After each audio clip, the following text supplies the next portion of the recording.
Yo, bro. What's happening? They said the feeling would never come back. They said it was done.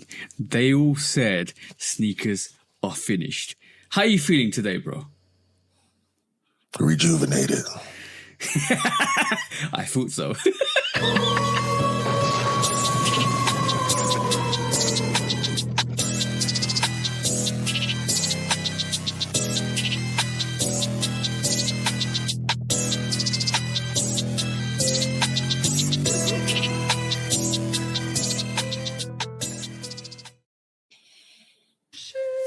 Hey, welcome back to the Shoe Dog Podcast, episode 197, with me and the bro, 808 Kicks ATL. Please do like, follow, subscribe, come and chat to us. Let's have a conversation. Let's break it down like we always do. And please do check us out on all the social platforms, on Instagrams, on TikTok, on YouTube, and obviously on all the audio platforms. We're all there. Come and join us on Discord. What's the Discord, bro? Shoe Dog Podcast. And what is the Patreon? Because we're always also on Patreon. We get an additional episode every Tuesday on Patreon, and it's an exclusive episode just for Patreon. What's the Patreon, bro? Shoe Dog Pod. That's the one, bro. And what are we here to do this week, bro? Same thing we do every week, TJ. Try to take over the world. No. Hey, that's the one. That's the one. Slowly but surely we are taking over the world. But bro, how was your week this week? It was all right, man. Got snowed out. Well, not snowed out. We got froze out. Frozen. early in the week. Monday. Didn't go to work. A lot of ice. A lot of trees falling. Our power didn't go out, but I imagine some people had power issues. Yeah. However, the dancing lady and I attended the house game in the middle of the ice storm. And we got a W. Congratulations, bro. Congratulations. Well, it was short-lived. We went on a little 3-game winning streak, but we lost last night. So, it was the Rockets, Kevin Durant. So it is what it is. It was cool though. Yeah, it is what it is. It was good. It was a good week, actually, to be honest, more productive. Obviously, if you're on my socials, you realise I'm doing more on the socials as well than the last year, because last year was tough, like we said last week. But sneaker news is back, midweek is back. You get sneaker drops this weekend. Hopefully, if you're listening to this on Tuesday, it's already dropped. But loads of things are back. Loads of things are coming. Everything's pretty much coming. Also, it was interesting this week because Mrs. went out. Her family was around. Mrs. went out, and surprisingly, she bought me a green varsity jacket. And she goes to me, "I thought you had one." I said, "No, I don't have one." And she showed me 3 varsity jackets. She showed me a pure red leather version, and I said I've got too many leather versions of varsity jackets in terms of like the colorway. There's a pure black one, and I wasn't really feeling it because if you can't really get a pure black varsity jacket without some color on it, because it just fades into the background. And she showed me a green one. Ironically, I was like, yeah, I like the green one, and I didn't expect her to buy it for me, and she turned up with it, and she was, "Here you go." It's like, okay, thank you very much. So I had one bone to pick with you. Now I got 2. What's that, bro? For one, I got a gripe about the sneaker drops. Should I save it for off camera, or should I say it right now? Well, say it right now, bro. You put mock-ups on sneaker drops. Okay, there's a reason, because it's speculation, but there's no real pictures, so I can just say this is potentially coming up. So that sneaker drops is more theoretically what might be coming up, rather than this is definitely coming up. So it's rumored. Whatever's been rumored this week, I'll just actually say it, to be honest. The thing is, if true sneaker drops, I could refine it to what it is, but speculative wise, it's good to know potentially what may be coming up. I didn't like it. Okay, cool. That's good. You know how I feel about mock-ups. Like, I'll take that critique. No, I mean you do. It's your thing. Like I just when I saw it, I was like, he would put some mock-ups on there because I feel like people rely on you in so many ways. So when you put a mock-up on a piece of content like that, people gonna take it as word. Okay, cool. To be honest, I'll think about it. You know what? That's good critique because I have to really think about it.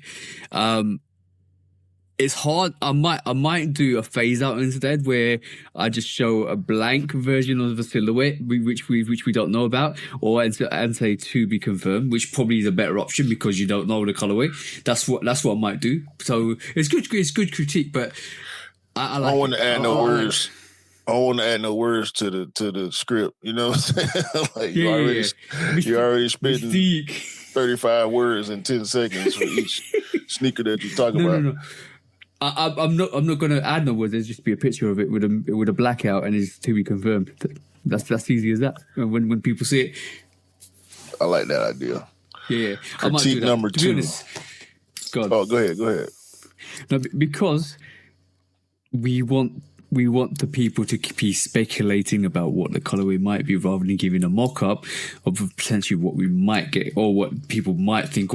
And I agree with you because basically with mock-ups it's always like, oh, we expect something and everybody expects something and all of a sudden it's not what you expected.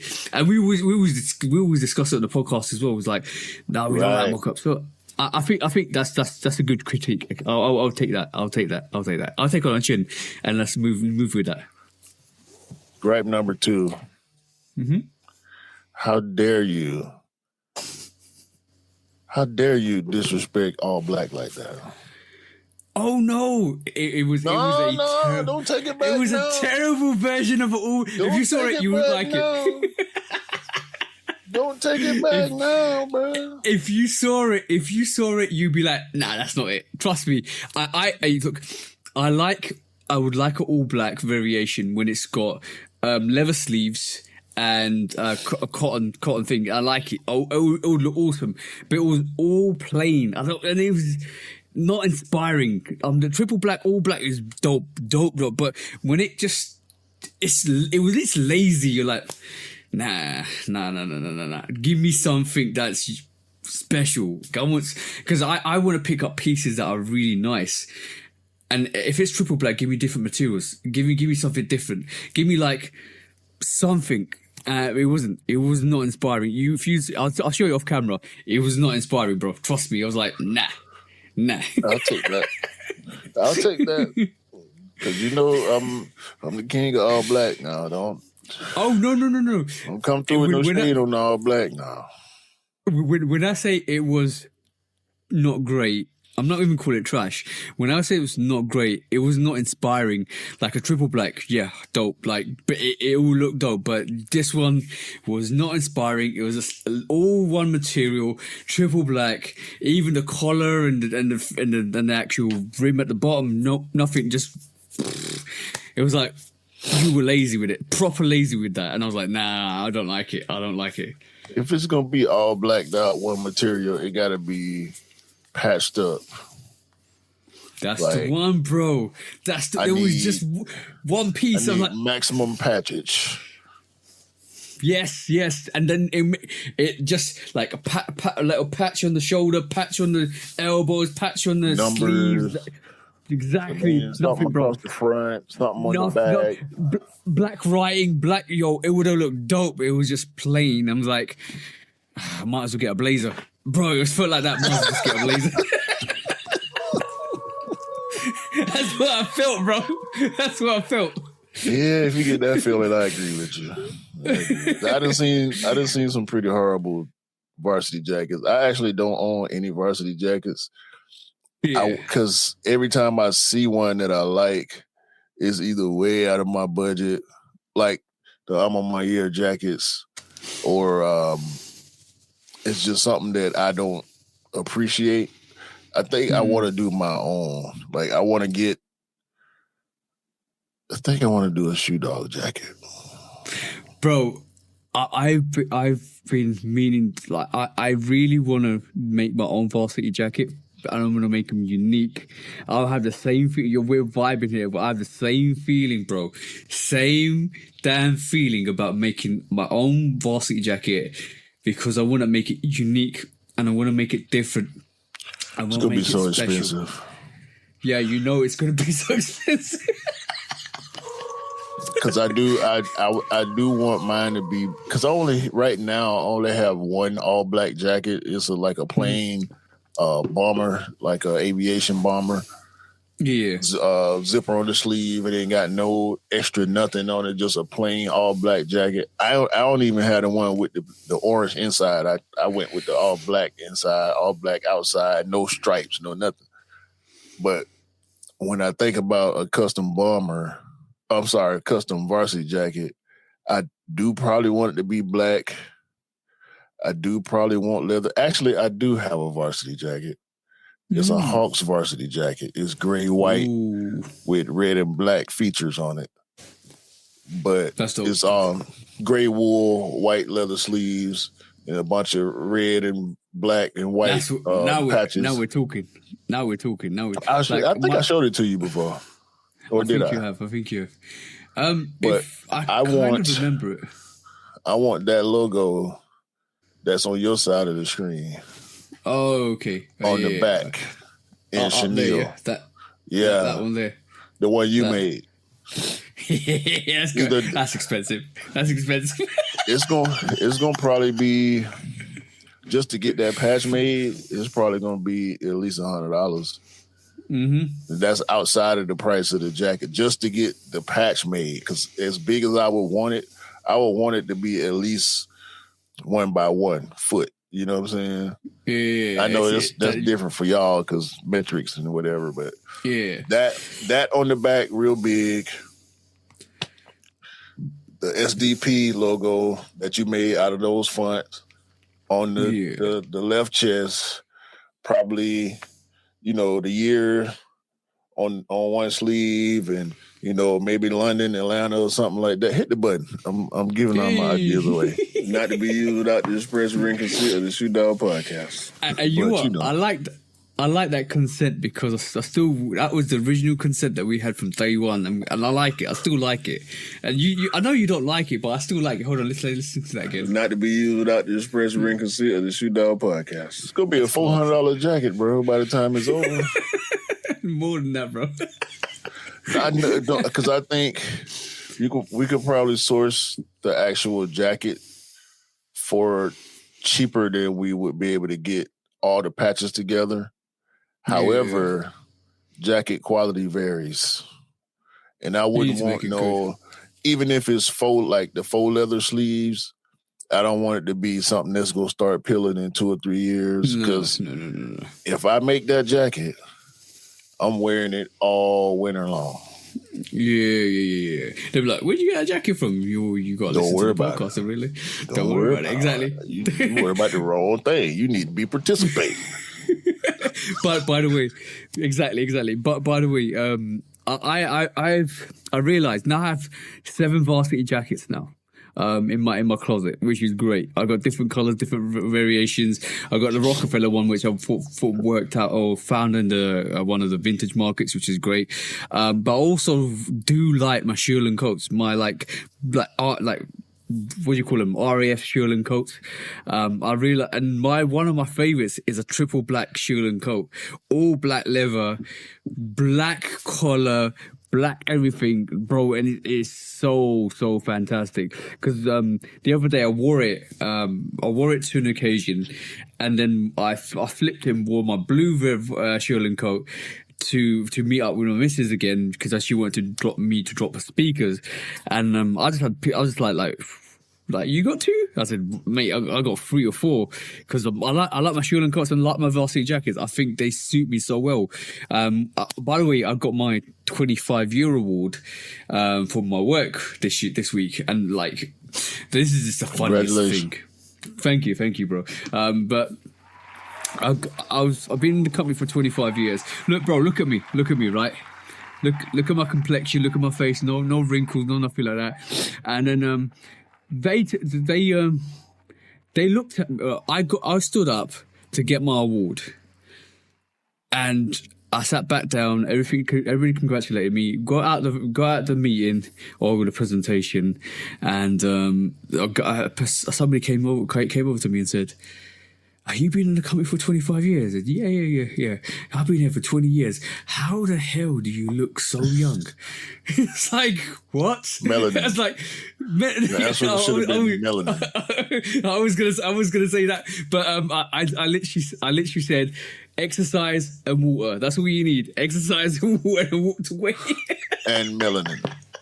And melanin. Bro, like, and they said a couple of people in the back and myself could not believe you've been here for 25 years and you don't look like you've been here for 25 years. What are you eating? Give me your secret. You know what? I could have sold him the fountain of youth, bro. Listen, my birthday coming up in about 3 weeks. People don't believe me when I tell them how old I am. Well, I got 3 gray hairs in my beard somewhere. Like, I got 2 over here, 1 over here somewhere, but they hidden in the growth. Yeah.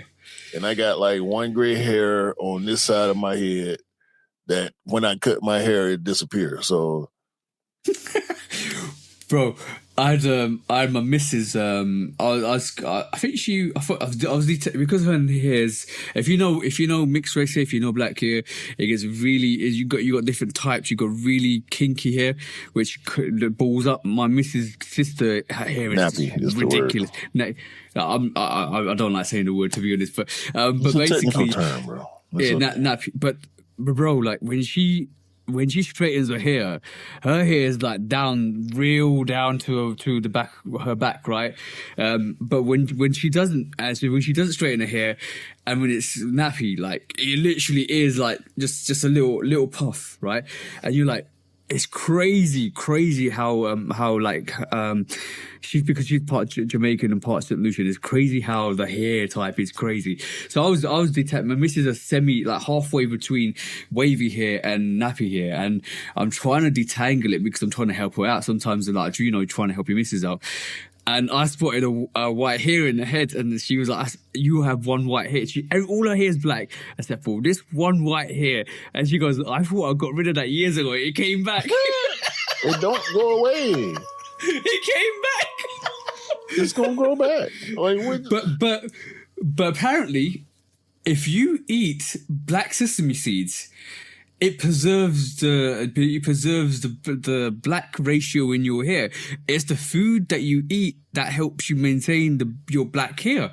And I learned that like a couple of weeks back. I don't know if it's true or not. I really don't know if it's true or not. But that's what the speculation is. So I'm like, okay, black sesame seeds it is. But the problem with that is true. Based on my diet. But the problem with that is, I know you have a lot of black sesame seeds as well. But the problem with that is, don't you know? I thought you did. I don't. Right.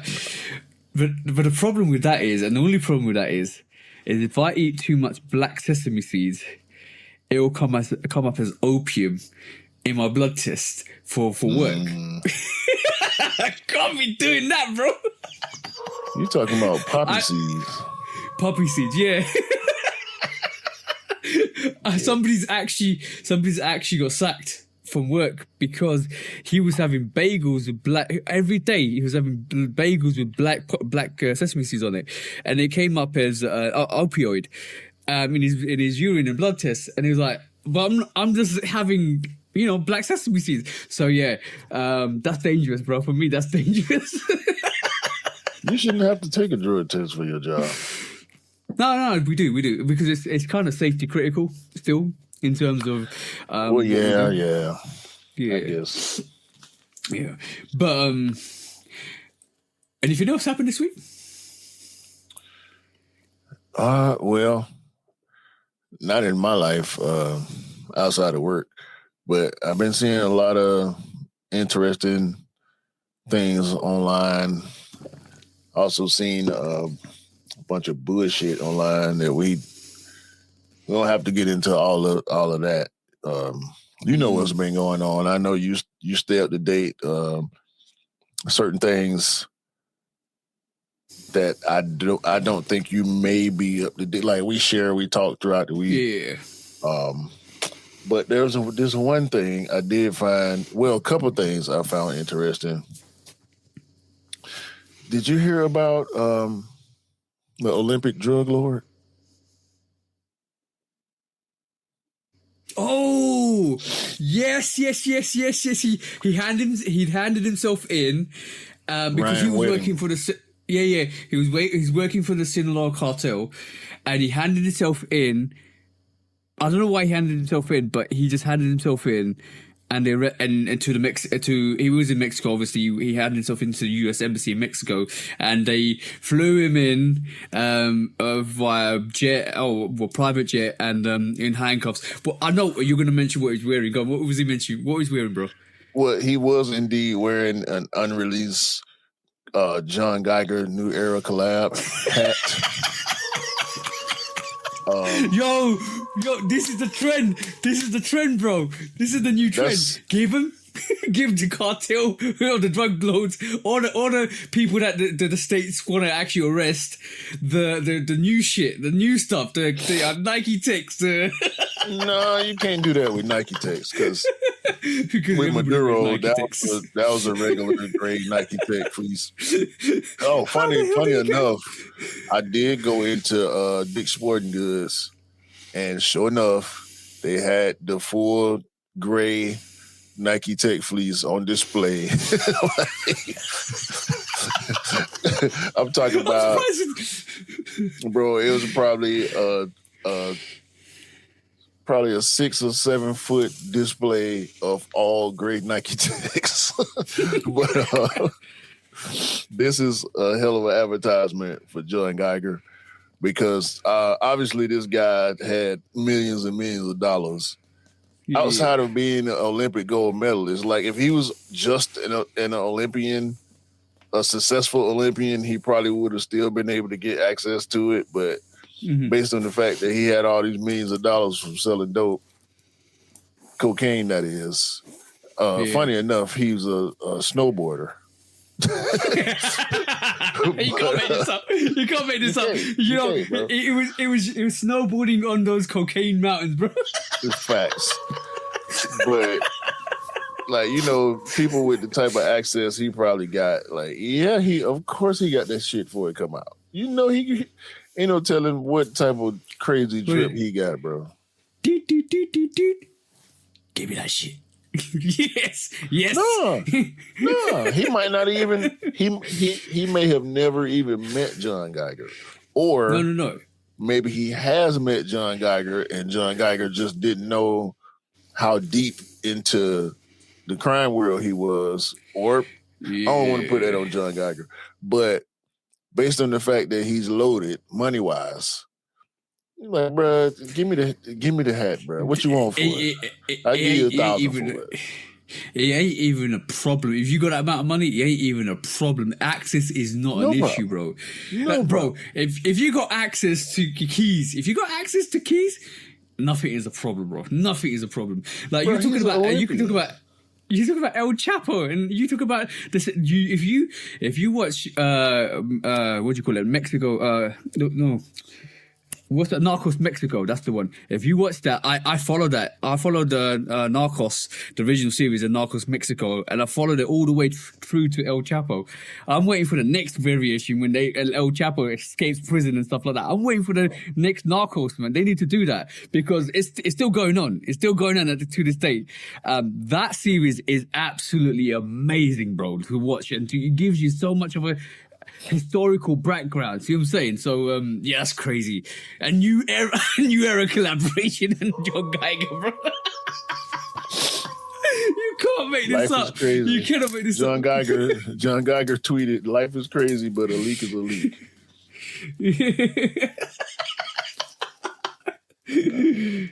Is he wearing? No, he. What kind of shoes are you? Are those Yeezys? Nah, them ain't Yeezys. Look, he looked like he got on Yeezys, but I don't think he do. But yeah, he doing the full perp walk with the unreleased John Geiger New Era hat. Yeah, that's crazy. There will be no shout outs for him there was a $15 million reward for information about him. They called him El Jefe. That was his the giant, Public Enemy, and El Jefe are just three of probably his many street names. Depending on where you found him at. Yeah, they confiscated his. Have you seen his vehicle collection? They confiscated his vehicle collection. They confiscated a lot in the States, and then obviously he went into hiding in Mexico. He's probably coordinating stuff with El Chapo anyway, because El Chapo's still running the cartels from prison. You know he is. I'm not going to speak on that. I don't think you should either. Allegedly, allegation. I know nothing. I know nothing. I'm just reporting what I've seen on Instagram. That's it. I say what I see, and I see a lot. That's it. I ain't seen nothing. This a post. This is an Instagram post that I thought I could make some jokes off of. That's all. we did make some jokes off it. I know nothing. Go on. Second bit. You got another bit, haven't you? Oh yes. Yeah. Oh yes, I know what you're gonna show next because I just seen it down there. Our guy. Jerry, what you doing? What you mean what he doing? He doing what he's supposed to do. Jerry Lorenzo is doing what he's supposed to do. He pulled a Steph. And soon as that Adidas deal was over, he got caught wearing the Jock Moose Nike Moon shoe. Y'all gonna have to forgive me too. I got a little cold, so my nose right now. Jerry went back to his roots.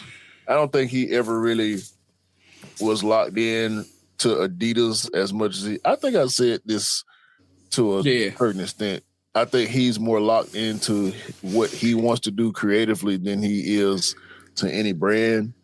But no sooner than that Adidas deal was over, he spotted and photographed wearing Nikes again.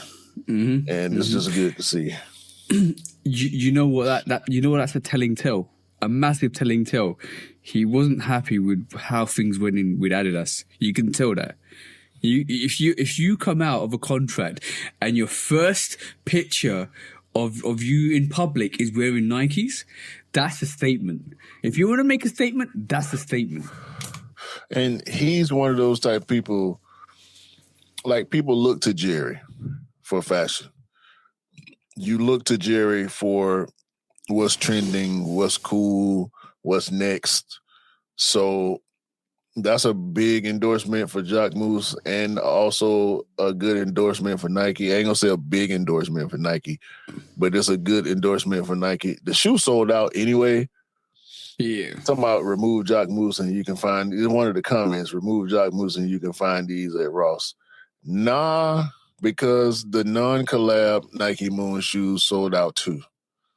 On sneakers at least. I didn't see a whole gang of retailers. So mostly the higher or mid-tier range retailers, I wasn't seeing them at like Foot Locker and Hibbett and stuff like JD Sports and stuff like that. Like the more boutique places had them and they sold out.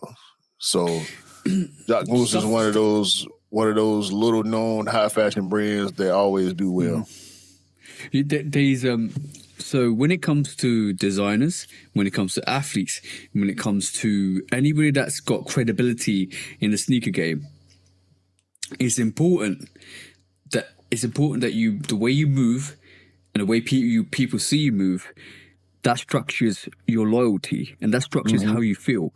So it's all about chess moves. And if you play chess, you understand it's all strategy. If you start to do certain things in certain ways and highlight certain occasions and put a public persona out there to show, oh, he could have worn anything, bro. Let's be honest. He could have worn anything. But you wore a pair of Nikes after you was with the competition. That's you moving your pawn forward. Now that's you moving your rook forward. That's you saying, I'm making a statement here. That I wasn't happy. I wasn't happy with what happened. I wanted to do more. Maybe I was restricted. Maybe I'm frustrated. And now I'm going to wear the competition. That's a statement, bro. And you can't tell me anything otherwise. Yeah, nah. I think Jerry is smart enough and forward thinking enough to know when he goes outside, he's going to be photographed. He's going to be approached. People are going to be watching him. Like I said, people look to him for certain stuff. So he knew what was going to happen when he wore that shoe outside, especially wearing an all black fit with an all red shoe. Excuse me. Exactly. And there was one other thing that I kind of wanted to get on. I want to say get on you about, but it's less about you and more about me telling y'all AI is coming to take your place. These people who are creating these AI systems and things, I just don't like it. So at CES 2026, they showed a bunch of craziness. And the more I went through these slides, the more I dug into my stance on AI. I just don't like it, bro. And I want to get your take on some of this stuff. Let me throw this up on the screen. I also want to activate the sound. And I just want to get your reaction to some of this shit. I'll tell you something on a positive note with AI, but after you say it, after you go through it, I can't. If you shared anything, bro, have you shared anything? What? Have you? I thought you were going to share something. Oh shit! It ain't. Yeah. But I'll give you some. I'll give you something. I'll give you something that's going to intrigue you a bit, or might make you a bit more happier in the context with AI. Go on, bro. Shit don't make me happy. You were talking about AI vision. Could you tell me about how that's baked in this year? Our robots are a little more autonomous. So the AI takes the information it sees, what it's observing, and makes decisions based on that. So it's basically trained on a number of human behaviors to be able to sort of interpret and see. It can recognize human emotions. I'm not sure there's any other company in the world that has tied in hardware to being able to recognize human emotions. Our robots have the motorized wheel platform, more efficiency, but number two, we're the only guys that have humanoid robots that plug into the wall. So if you are an enterprise client, you don't necessarily care about the walking. What you care about is a robot that will work for you all day, all week. You can see here, she follows me, and you can see she's much more fluid than the one we had last year. This will be across all of our robots here next year. They'll be able to talk and recognize you. They'll be able to, read.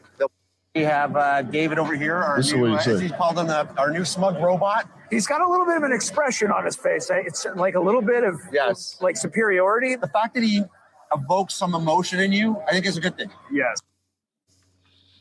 The fact that a robot evokes emotion in you is a good thing, he says. No, it's not really a good thing. All right, cool. I'm gonna give you some hard facts now. So, and I'm gonna read this to you. OpenAI faces it's basically some of these companies that have invested in AI are losing billions because they aren't seeing any real world improvements or developments within AI.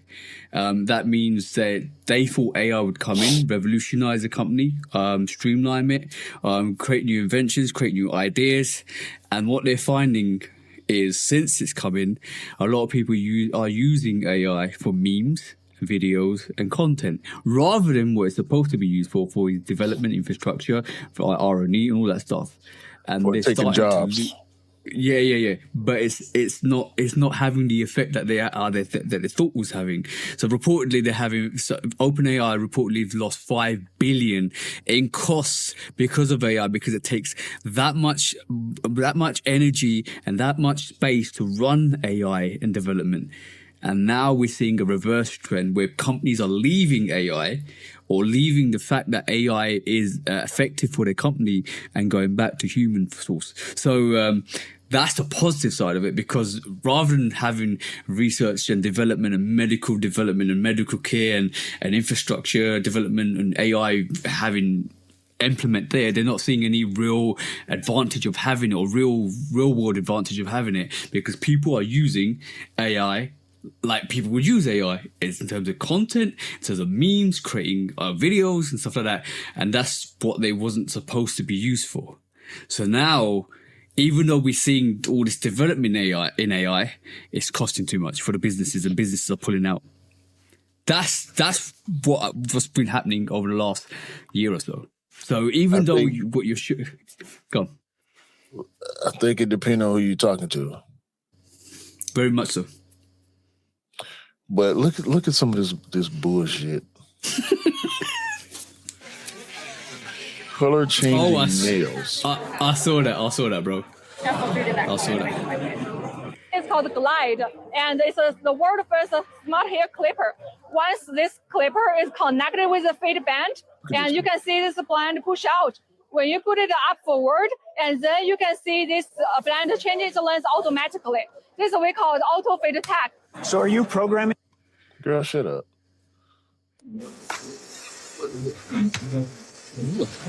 It's a vacuum dog.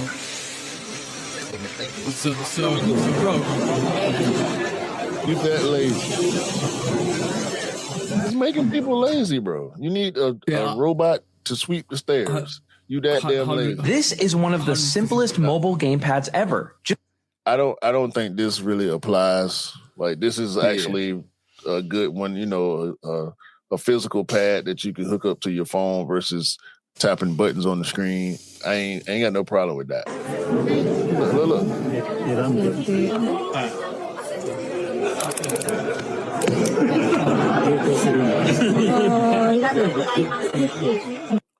Why don't you just buy a Polaroid, bro? Just buy a Polaroid. You can have a digital camera and analog camera too. It's okay. This is pointless, in my opinion. This is what I'm trying to get at. It's reportedly that major companies are currently losing money on artificial intelligence due to the high infrastructure, training, and operational costs that outpace their revenue. Major AI firms like OpenAI have reported significant losses. Roughly 90% of businesses surveyed are not seeing a return in AI investment. So, bro, you said that already. No, but there's a massive negative effect on this, because look. No. I got more bullshit to show. Okay. Right, and then back little. So Lollipop Star is a lollipop where, as you eat it, you start hearing the music, and you enjoy music while you're enjoying the lollipop. Just put a set of headphones on. What? A lollipop. Bro, how much that cost? What you do with it when you finish eating the candy? Throw it away. What are we doing? Some of this is ridiculous. Ray-Bans they trying to go extra, you know, they trying to pretty much turn the Ray-Ban glasses into like a headset type of deal. Yeah, I ain't got too big of a problem with that. But first time in public, and as you can see, its walk is pretty natural and pretty smooth. We partnered with Cisco Organization, the Robotics and AI Institute, to push the walking just for this performance. And I think we've done something really special. We've also been at this robotics thing for a while, and we've learned that there's more to it than just copying nature. We can pick the best parts of what nature has to offer and do better in others. So as you can see, Atlas here had a joint click move 360 degrees. This lets Atlas move even more efficiently than humans. Only thing I want to see I want to see two robots do kung fu against each other. That's the only thing I want to see with that. We had that in the 80s. Rock'em Sock'em Robots. That's the one, bro. Bro, the man said, take the best parts of nature and make it better. And then he said the robots are more efficient than humans. Why are we trying to replace ourselves? Because let's be honest. Currently, to pay a human is probably going to be more expensive than have free labor from a robot. That's what it is, bro. And unfortunately, the tech is too costly at this moment in time. Yeah, but if they streamline it, if you got streamlined, then we got to worry about it. That's what it is. They will never get there. Not in our lifetime, I don't think. First of all, that's the first thing. Second of all, how much is one of them shits gonna cost? We got robots at my job. That shit costs millions of dollars a pop. Not walking animated shit like this. I'm just talking about, like little. Do y'all have like the cleaning robots in y'all service stations? No, not yet.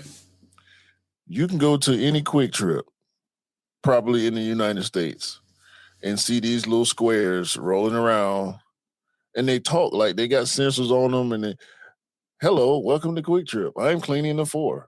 Watch out. And all this type, like, bro, yeah, watch out. You in the way. Right. Let me break it down. I just don't like it. Cool. I understand humans can be problematic. Excuse me, but I ain't with all this robot shit. I done seen Terminator too many times. Skynet. How much do you think? Okay, let's put it down to a physical figure now. If we say that robot's going to cost what? AI robot's going to cost $1 million. Let's just say 1 million, right, per robot. How what's the life expectancy of that robot for one, or how much does it cost, or what? No, let me rephrase this. Sorry. What's the work expectancy from a human? How many years does a human normally work? You about to try to go where I'm not trying to go. Okay, cool. I'm going to break it down because sometimes it's going to be easier just to hire a human than it is to buy a robot, because over the life work expectancy of a human, it'll be cheaper. Well, humans quit. Humans get sick. Humans have emotions. But damn it, I'm a human. I'm for humans. I'm not for robots. Okay, now let's flip it. Robots break down. Robots need repairs. Robots will actually malfunction. Robot software might break down. It might be hacked. All that stuff. You still got to pay for it, and it might cost more. It might cost more to do that. Going to cost more. Definitely going to cost more, because ain't too many places where your insurance is going to cover your full medical needs. So you paying out of pocket. You paying some. They paying some. It's not feasible at this moment in time. It's not feasible. So don't worry at this moment in time.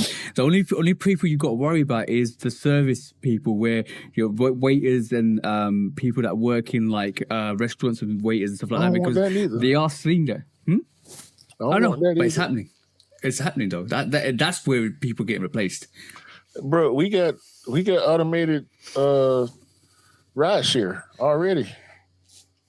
We got the fucking Waymo and Lyft. Lyft just introduced whatever their version of Waymo. Waymo is the automated Uber car. Lyft I just saw one the other day. They got their version out on the streets. I'm not with it, bro. Yeah. I'm not with it. I like playing devil's advocate, because you say one thing, I say the negative side, you say the positive side. I like doing that with you. It's fun. And I don't see. I mean, it's not that I don't see positives with this, but I'm just not with the replacing of people, bro. It's too many jobs getting cut. People need these jobs. And they are creating less jobs and cutting more jobs at the same time. It's counterproductive to society at large. And I've said this before, and nobody's actually thought about this. And I've said this before to you offline, probably on the pod as well. As soon as you start replacing humans, you're taking tax money away from the actual system. As soon as you do that, it's going to take more money away from the stuff that we care about. And then the states are going to be like, oh, we actually need humans to work to actually produce money, to actually give the state money.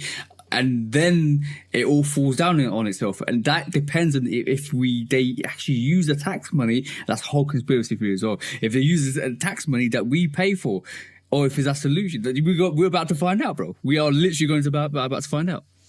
Listen to the man when he's telling the truth. Because it ain't like they're going to cut jobs and then pay the existing people more.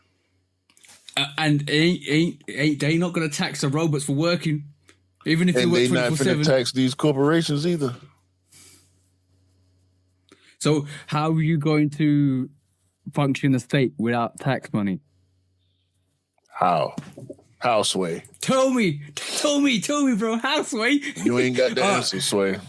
Because I see this already right this moment in time. If that happens, they will have to put a legislation in to say you got to have a percentage of humans working. And that, when it comes down to that, bro, then you're going to see chaos is going to happen. Chaos will happen.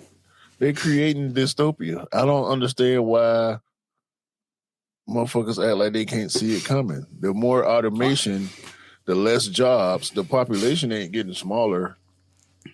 Like, there are more babies being born than there are elderly people passing every day. But bro, we see everything. This is why I say we see everything, because we logically break it down and foresee it. We do. This is why I always say this. We manifest and we see everything. That's your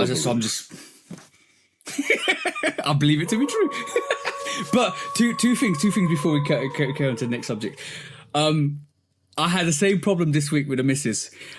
She saw a Lego set of Dunk Lego set in store, and she goes, "Do you want these?" I said, "No, we just want the Jordan 1 versions." And then she goes, "Aren't these Jordan 1s?" No, they're not.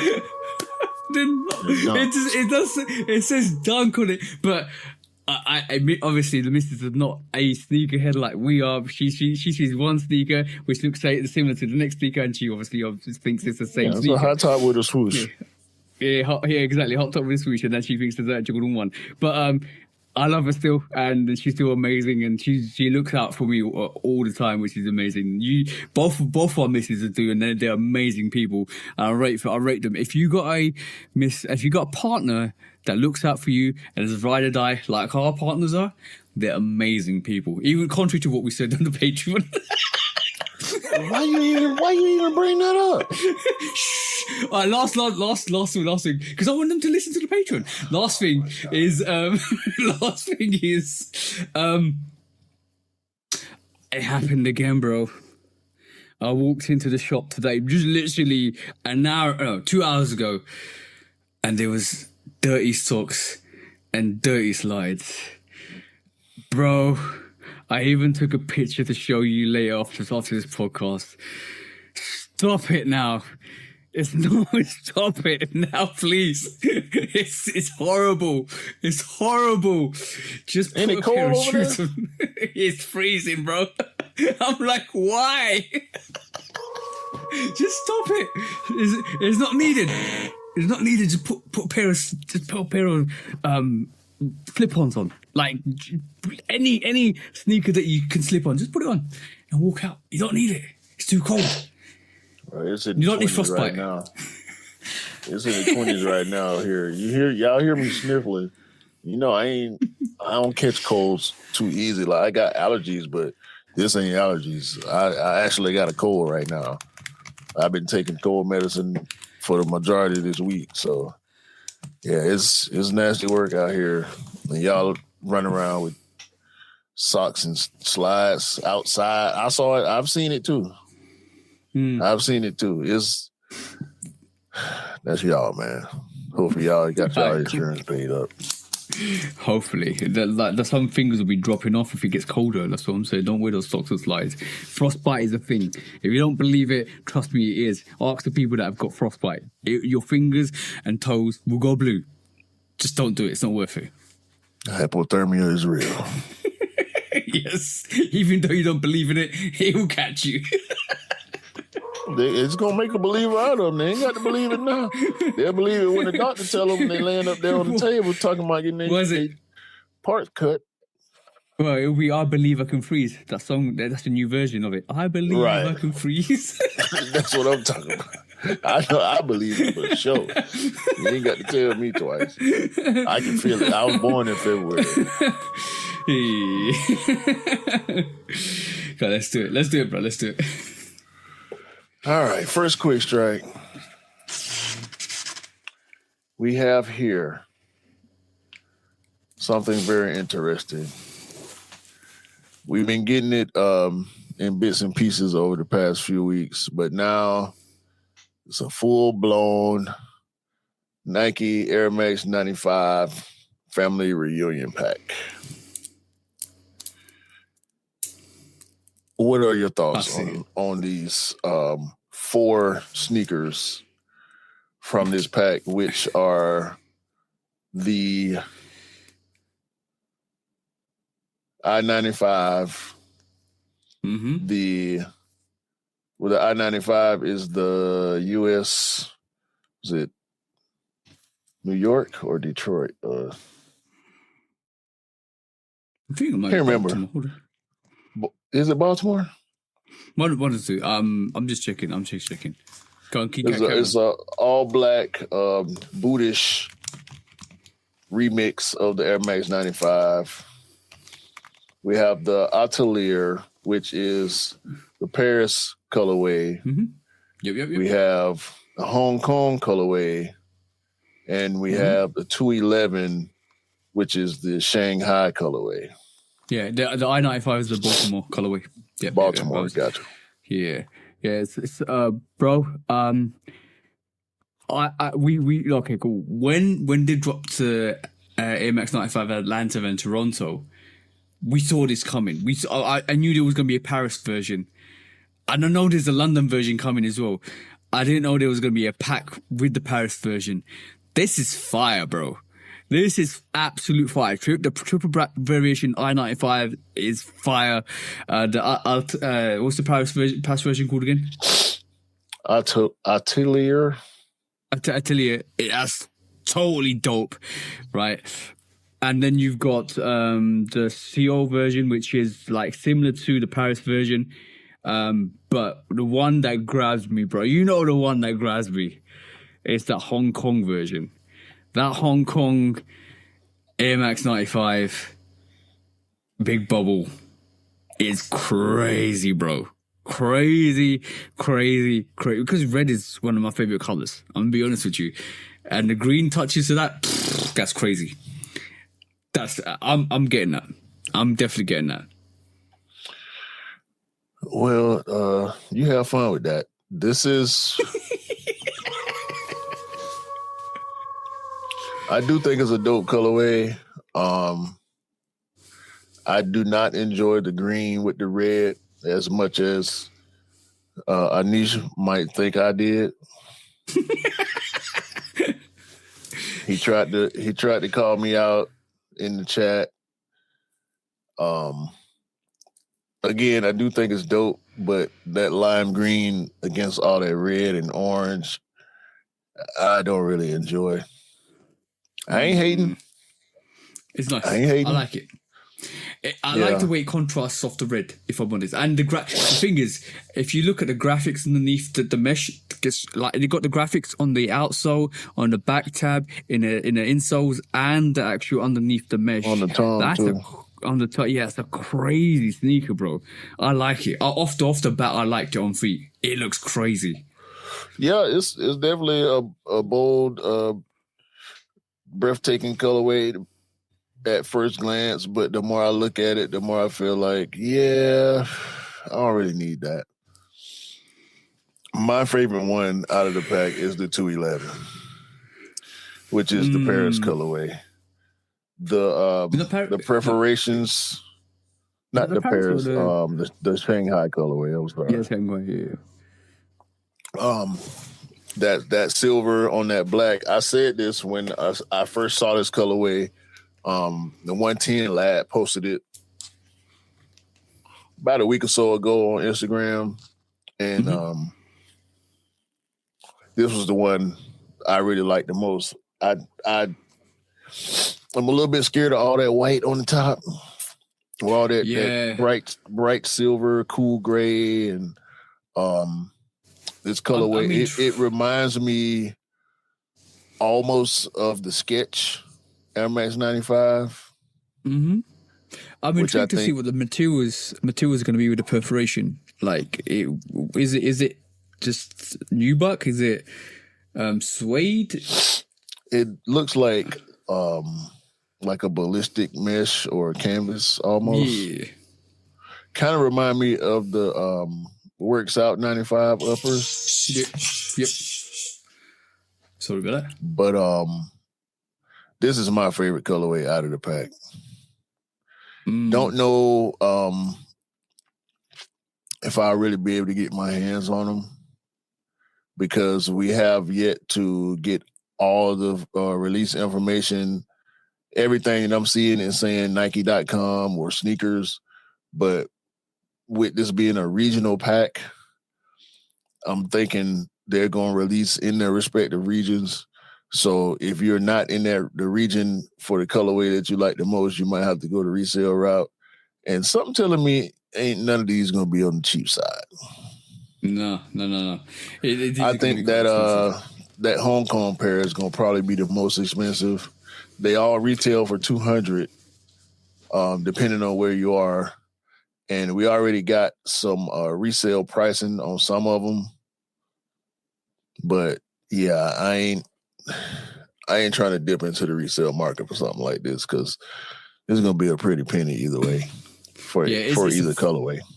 It's a fire pack. They definitely killed that. Like they came out and they're making statements. They're literally making statements. And a few years ago, I was talking to one of the bros at the retailers, and he was.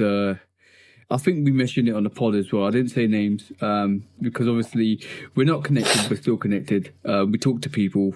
We talk to right people in right locations. And me and Scott went and actually talked to him because there's a size release. And he said Air Max 95, I think this was in 2023, Air Max 95 in 2024, expect a lot. And then we saw it 2024, 2025. We got the OG 2026. We have so much more coming. It's crazy. It's 95 again, which is crazy. And this is not the end. This is just not the end. Because the outcry in London is, where is the London version? I'm just all the big platforms here are saying, where's the London version? And if they did a pack with that whole spectrum, I think they might do maybe a couple for one for London, maybe one for Liverpool, because Liverpool's got a big community in the MX 95s. Bro, there's more coming. I'm telling you, there's more coming. Well, y'all already got the Birmingham undefeated release. Y'all got the Liverpool FC release last year with the big bubble. Yep. I think only thing that's left for y'all is a London pair, a City Pack pair. But I think they definitely need to give y'all something to represent the whole 110. Yep. 100%. The 110 moniker. Definitely. They gave us the Offspring retail version as well, which was £60. Also, yeah. So you've got that variation in your rotation. They are. The Thunder. Oh no, sorry, my bad. I've got it confused. I've got it confused in the 95. No, so they do need to do a 95. They need to do a 95 right for London. For sure. Thank you for correcting me. But they need to do a London version for sure, bro. Because the anticipation for that is going to go crazy. It's going to go crazy. Yeah. And while we on 95s, go ahead. They could do a Netherlands version. Pat F95 Netherlands version. We were talking about that last week, how they could potentially change that. Because I know Marcel is sitting in probably Netherlands, listening to this and thinking, what about Netherlands? What about Holland? Bro, there's so much potential. So Europe loves 95s. Mars ain't commenting like that right now, though. I don't think. Because if he was, we would probably be hearing from him more about what he picking up. Shout out to Mars. But shout out to Mars. I'm with you on that, too. But London definitely needs a 110. Like they giving these the 211 Hong Kong, Shanghai. there needs to be an Air Max 95 110 that's a London exclusive that one of y'all can buy from me and send over. Thank you. For sure, we got you, bro. But wouldn't it be crazy if they went to all the... this is... Oh, hold on. Not to be used without the express ring conceal of the Shoe Dog podcast. Even though it's their silhouette, this is our idea. It wouldn't be crazy if they actually went to all the big retailers like Size, Offspring, Foot Patrol, and did a competition for an Air Max 95 and did get them to design it and dropped a no, Offspring pack. Don't deserve nothing. but they gave a London pack, retailer's London pack, and just dropped it. That would go crazy. If you did 4 for Paris, Baltimore, Hong Kong, and Seoul, and you know how big Air Max 95s are in London, and you did a whole pack for London with 4 variations with 4 different retailers, that will go crazy. That's just an idea. Offspring don't deserve nothing.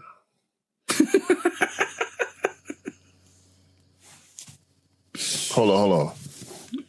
Offspring don't deserve nothing. While we're on 95s, that pair that we talked about a couple of weeks ago, or that you brought up a couple of weeks ago, that looked burgundy is actually brown. Oh, okay, yeah, I saw that. Baroque brown. They're doing a whole pack. I'm cool, bro. Nah. It dropped to Nike.com over here, I think. It's loaded on sneakers with a Baroque brown Vomero, and there's another sneaker that I can't remember right offhand. I'm cool on those. I'm on my both pairs of, all 3, but I got both pairs of brown A Ma Maniére 95s. I'm cool on brown 95s right now.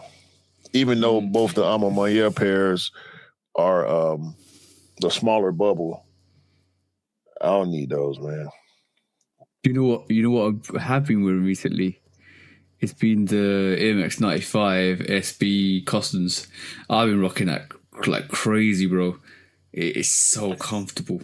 So comfortable. There's Cacao Wow, Vomero, the new Vomero. There's also Vomero 5. There's a Nike DN Baroque Brown and the 95 Baroque Brown. I'm cool on all those. Yeah, I'm good. I don't need no more brown 95s. It's hard enough to match stuff up with the A Ma Maniére 95s. My nose is running like a waterfall right now. It's getting on my nerves. And I'm not finna pause every time I get ready to wipe my nose. Y'all just have to deal with it. But soldiering through, that's what we do. Soldiering through. Next quick strike. Hey. So, Anta just bought 29.06 29.06%. Let's be specific. That's $1.8 billion worth of stake in Puma. Obviously, we know Anta is the biggest sporting product brand in China. And now they've just made, like we say, chess move. Now they've just made a major chess move and bought a stake in Puma. What's your thoughts, bro? I think it's primarily a marketing move. I think this is a way for Anta to have flagships, because I feel like with this move, we're going to begin to see Anta products in Puma stores. I think with the added financial backing, because Puma was in trouble. We've been hearing rumors about Puma being in trouble, possibly being bought out outright. I feel like Anta said, you know what, we're not going to try to buy the whole company and, do the whole crossover thing like Adidas tried to do with Reebok. I think, yeah, like I said, we're going to start seeing more Puma stores. We already have Puma outlets here. I haven't seen like a proper Puma retail store, but I do see the Puma outlets here and there.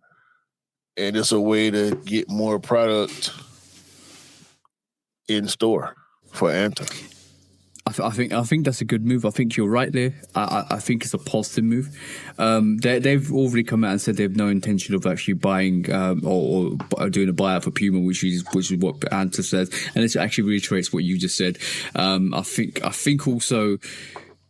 Do you think there's a possibility that we may get LaMelo Ball come and do some stuff at Anta and Kyrie do stuff at Puma, or do you think they're going to keep that sector separate? Because they could potentially, because obviously if you bought a stake, 29%, or roughly 29% is quite a big stake, spending 1.8 billion. Obviously, I think the strategy is what you just said it is, which is getting Anta shoes, and especially with Kyrie Irving doing what he's doing with Anta. And if they do recruit more athletes and they do make more basketball sneakers and leisure sneakers to get that brand over into the European market and even in the States, there is potential for that. And that, I think that's what the move is. But is there a potential for further collaborations between athletes from Puma and from Anta? I think I want to say no, but it's a good possibility. With Kyrie Irving being not the only athlete signed to Anta, but the biggest athlete, the most notable athlete, the biggest star athlete in basketball that's signed to Anta, along with guys like Klay Thompson and some others. It's possible. I don't know if Kyrie and LaMelo have a personal relationship or business relationship for that matter, but they kind of in bed with each other now by default just because of Anta's investment into Puma. I think it would behoove them both to integrate with each other, if not doing a collab, maybe doing like a pack.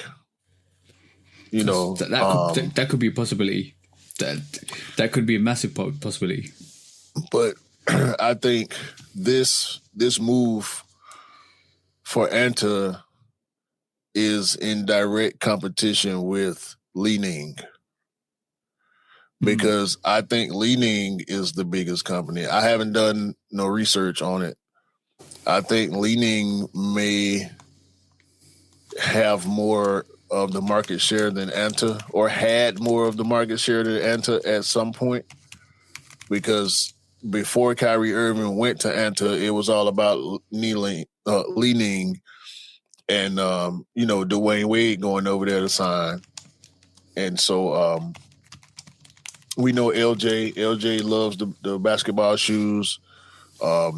He shops with both brands, but we didn't see him shop with Anta as much. We saw him with a lot of Wades. We saw him with other Li-Ning products, and it wasn't really until Kyrie Irving went to Anta and added, his stardom to the brand and gave them more credibility and started coming out with new silhouettes that Anta kind of blew up more.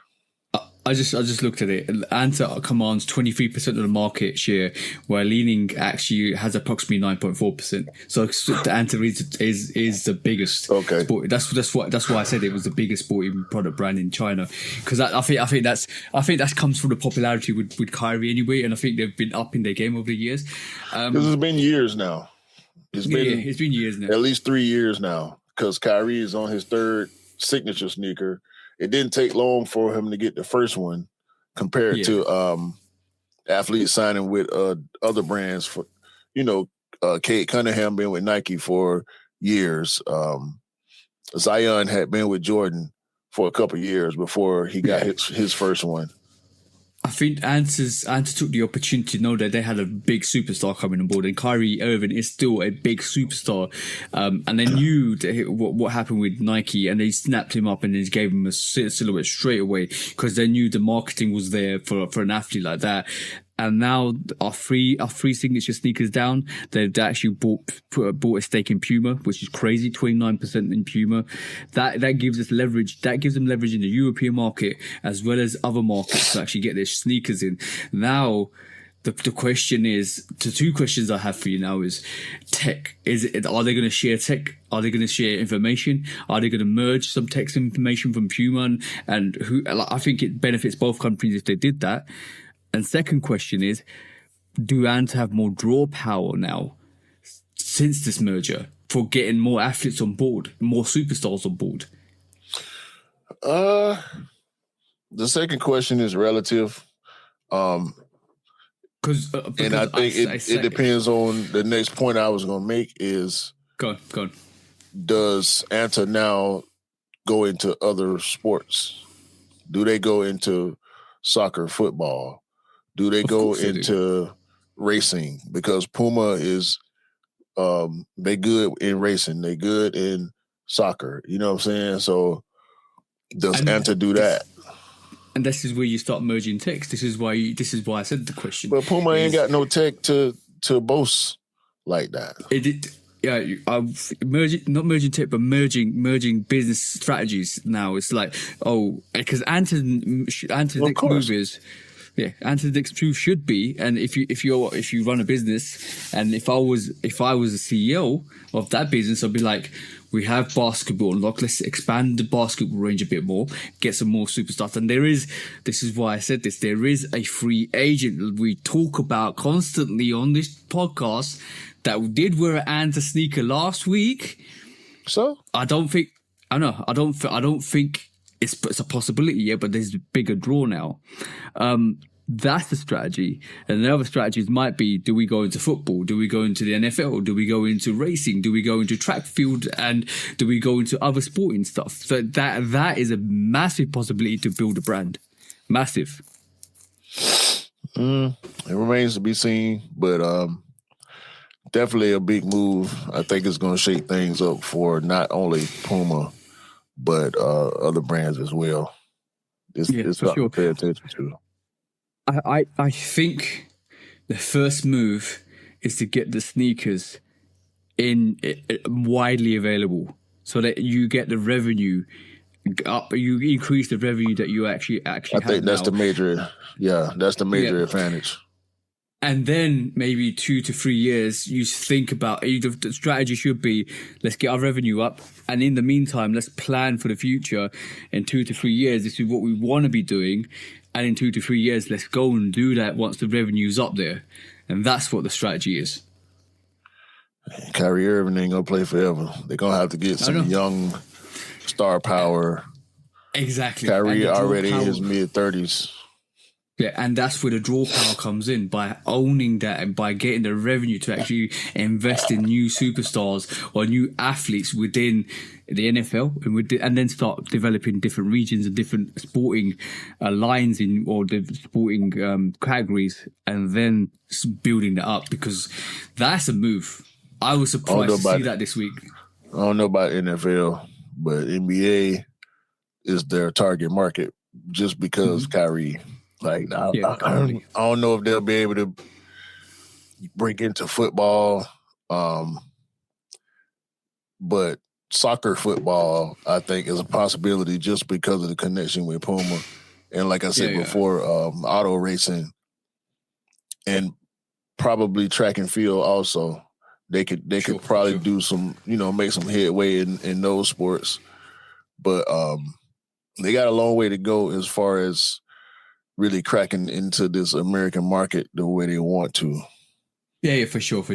You're looking at 10-year strategy. You have to think about the longevity of your athlete. For one, because obviously you said Kyrie is in his mid-30s. Now I think this is the reason why they've actually pulled that move off, and to increase their revenue, and to therefore to look for source new athletes. and new styles to actually base their range on. And then if they do that, they're in the win-win pretty much. Yeah, and y'all don't have a big basketball market over there, so Yeah. it ain't gonna make that much noise over there for y'all. Kyrie Irving is 33 right now. He'll be 34 this year in March. So, and it's still unknown whether he'll be able to play this season or not. So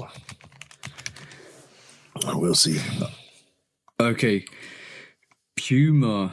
This is a big one. Puma have got a big stake in the Jamaican sprint team. We know that already. Jamaica. That's why I said track and field and soccer, because Jamaica, those are two big sports. And you know how we don't even need to talk about Jamaican sprinters. They are absolutely crazy. Now, if Antas have eyes on that and they start maneuvering in that market, yeah. Anta's on the up and up, 100% up and up, bro. Yeah. Next quick strike. Hey. I ain't gonna say I'm gonna watch that closely, but it's something to pay attention to. Yeah, it's something to pay attention to, definitely. GR resellers.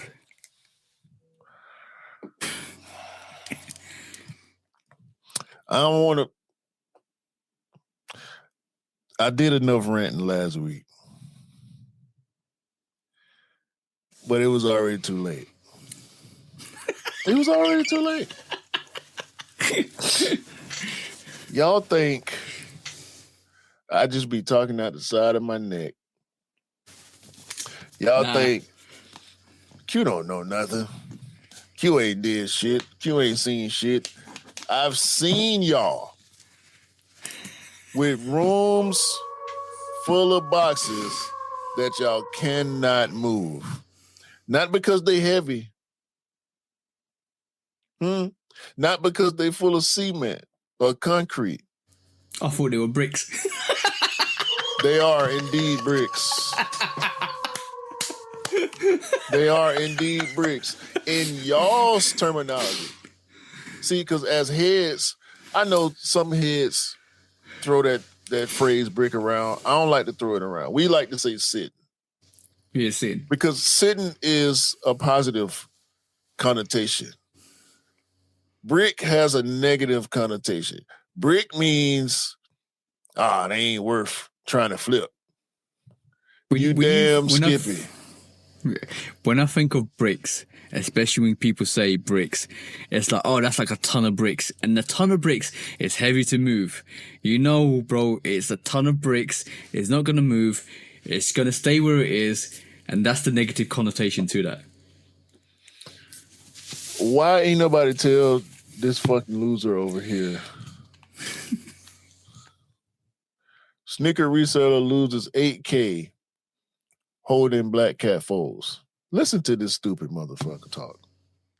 Through the year, so I bought 100-something pairs back in November, and they finally just landed. I paid $325 each.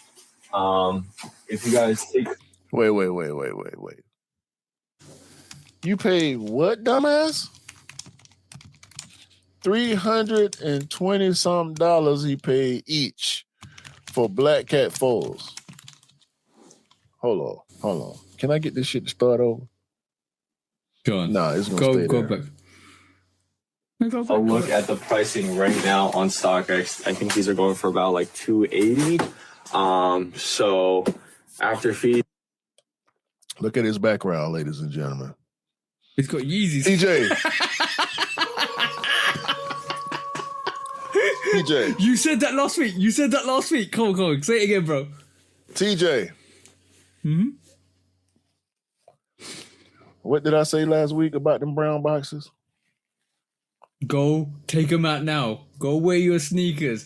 Put them on. You got Yeezy. Put it on. Put them on. Why? Why did I say that, TJ? Because you know there's resellers out there got Yeezys that are sitting that they cannot sell. stacks and stacks of.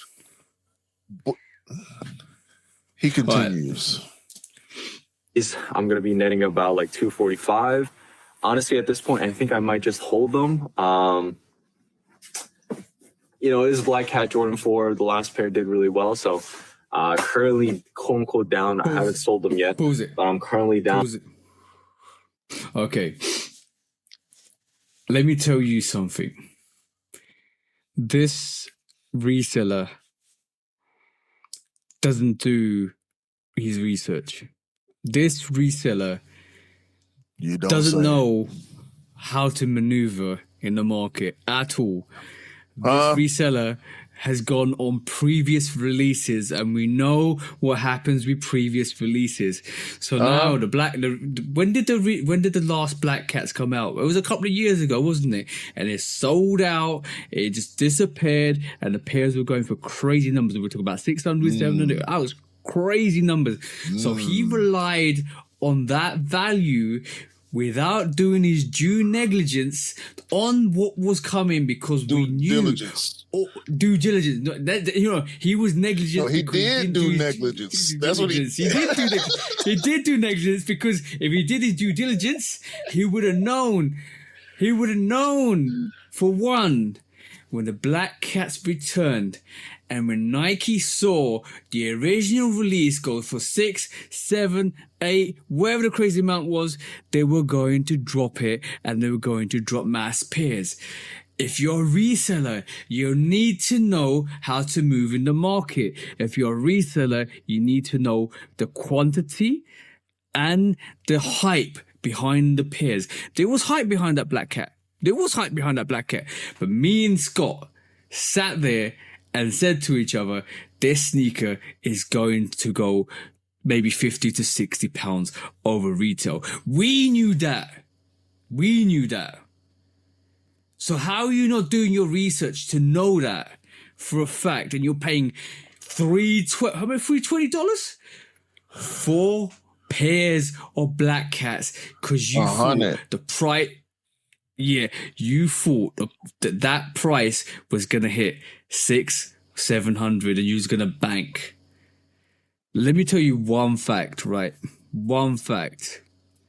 Did you not see some of these? Did you not see the SB, Bill Blue SB4, sit there and go on sale?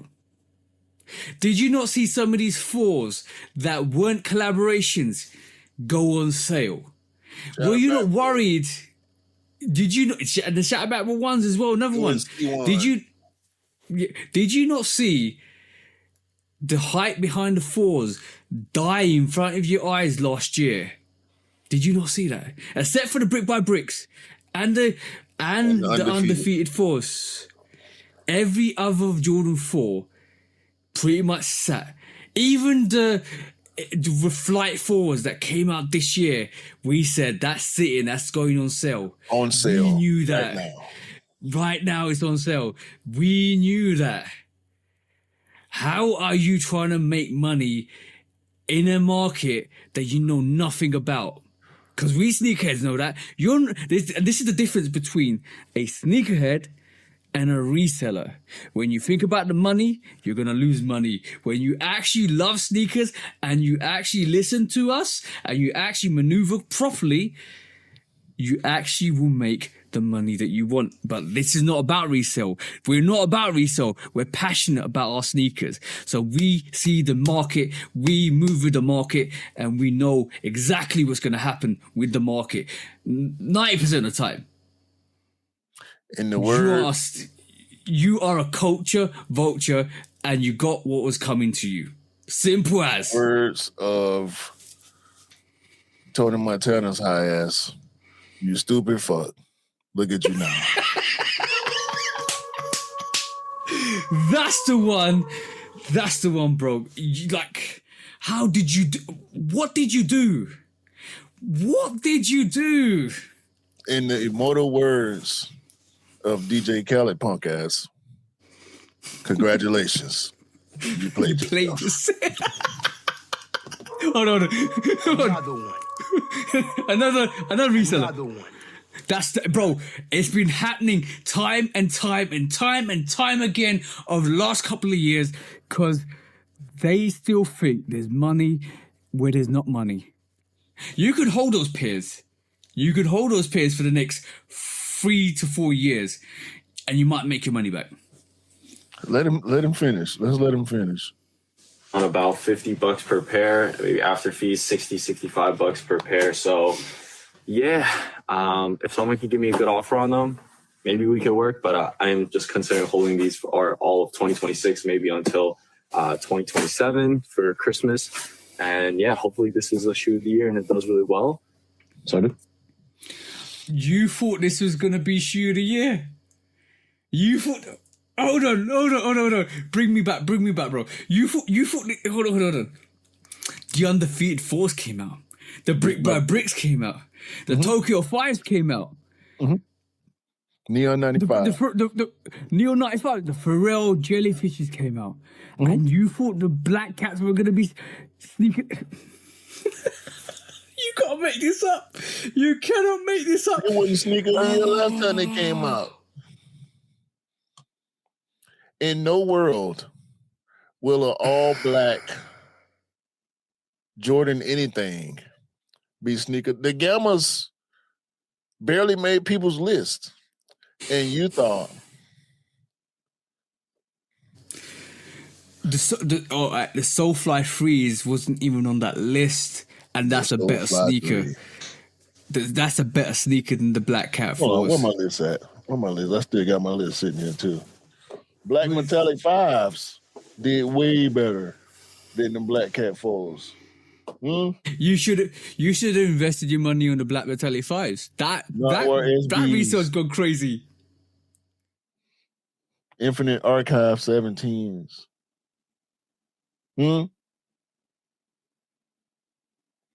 Nah, player. Nah. The player played himself. And that's crazy. That's crazy. That's quick. Sheesh. Yeah, bro. We gotta move up to the subject. Talking about resale.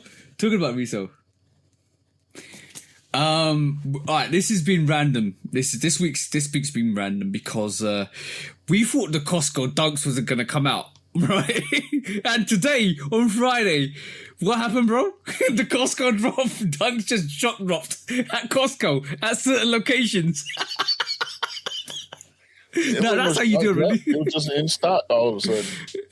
Yeah, it just came out. All of a sudden, it just came through. I'm trying to pull up the post on it. It just came through. That was just ridiculous. I can only imagine the line full of resellers signing up for Costco cars. Oh, no. By the way, this is the locations, right? It came out in California. The three locations in California. Came out in Hawaii. Came out in Nevada. Came out in New York in 2 locations. Came out in Oregon in 2 locations. Came out in Washington in 2 locations. And there were queues. That's Washington State? Yeah, I think so. Let me see. Yeah. How to go back? Let me get the list back up. Where's the arrow? I was going to say, you're missing the arrow. Yeah, I have to expand the screen. Yeah, that's Washington State. Yeah. So, bro, like there was loads of these. It's a generic grey sneaker. It's with Costco and Kirkland things on it and stuff like that. It's okay if you want it. I actually, to be honest, I was in Costco. I've got a Costco card. I was in Costco the other day, and I did actually try and look for it, but it wasn't there. I don't think it's coming out in London. I was curious to see what it was going to look like and what the materials are like. So I'm never going to buy it because I'm not a Dunk Low guy anyway. So, but it just dropped. Basically, today, supposedly 500 pairs at each store dropped randomly, and yeah. I can think of probably 5 different ways to make that shoe better, but I ain't gonna hate if you like. But there was people out there. There was queues for it. I saw lines for it visual. So people got pairs. Everybody who I saw looking at them shoes had on a Costco uniform. Employees. There you go. Those are Look at the people walking away, walking past him. Look, he talking about nah. he gave nah. Nah, but sneakers actually, some sneakers actually went to the Costco store and picked up their pairs, and they're obviously going to do the reviews. Yeah, like you said, this store. Yeah, but it dropped $135. It dropped. It has employee card members. It's got employee membership card as well with photos on it. Obviously, it's doing its thing. It's going to do its thing. But yeah, that was a random one. A lot of people for some reason were super hyped about the release of how they released it. They shock dropped it. The fact that they shock dropped it, and people were like, "Oh yeah, this is bringing back the hype for sneakers," and it's good to see that they've actually done this, and they're limited to stores, and you have to have a Costco card to go in to get the sneakers, stuff like that. Obviously the resale is going to be crazy on them because obviously the only people that got Costco cards can actually buy them, but and sneakers probably want them, so buy what you like, buy what you like. That's the one, bro. What do you think though, in your honest opinion? What do you think of the release? Yeah it was strange that 2 weeks back they said we don't know the release date and it was probably going to get cancelled, and 2 weeks later it's like, there you go, there's 500 pairs on each store. Publicity stunt. Yeah. Now I feel pretty good in calling that fake ignorance. I think it was fake ignorance, and they knew, or based on that prognostication, that was a big word too, I pulled it out my ass. Based on that prognostication, they said, you know what? Let's just pick some high traffic stores and drop them off. Yeah. Just and they'll sell through. Like, don't take my dislike for the shoe as gospel. Like, of course people gonna buy them. It's a SB Dunk Low, and they dropped them in places where people skate. Yeah, like, which is good. If you know the history of skating, all them West Coast states, Washington, California, they skate. You know what I'm saying? They skate in Oregon. Like, what was the other? New York? They skate in New York. You know what I'm saying? So, yeah, it's going to work. They're going to sell through. They might not fly out the door in the way that Nike and Costco would like for them to. Just based on some of the video responses that we saw, you know, the guy throwing up the throat cut symbol, or the fact that there was a giant, probably 10 pallets worth of sneakers sitting there. They're going to sell out, and it's going to be okay. Hopefully people that like them can get a pair for a good price. And hopefully I think old boy who bought all them black cats will stay far away from them. Yo, bro, he's going to learn a lesson. He's learned a lesson. It's you know what? This is the best thing my missus has said to me over the years. People who don't listen must feel. And that is the best thing she's ever told me. Because if you don't listen to advice, if you don't do your research, if you don't do your knowledge check, there's only one thing that's going to happen to you. You will learn and you will feel. And that's the best advice she's ever given me in my life, is if you don't listen, you must feel. Hey, simple as that. And he felt. You remember what you sent me the other day? What's that? Some people think and some people feel. Yeah, that's the one. Some people go off logic, some people go off emotion. Exactly. But also, yeah, there's the states that actually sell them in is California, which is 3 places: California, Hawaii, New York, obviously Washington. They're skating Hawaii too. Oregon. Yeah, exactly that. It'll be interesting to see whether these releases are actually limited to the States, because there are Costco in London as well. I'll be visiting during Valentine's as well, because I'm gonna get up to the Super Bowl party. Don't say the V word. Oh, unless we're talking about the shoes. There have been some weird shoes recently as well. But yeah, I'll be gearing up for Super Bowl party, so I'll be going to Costco to get some food as well. They got some nice food there as well, which is great. Yeah. Don't bring up the V word, bro. Right.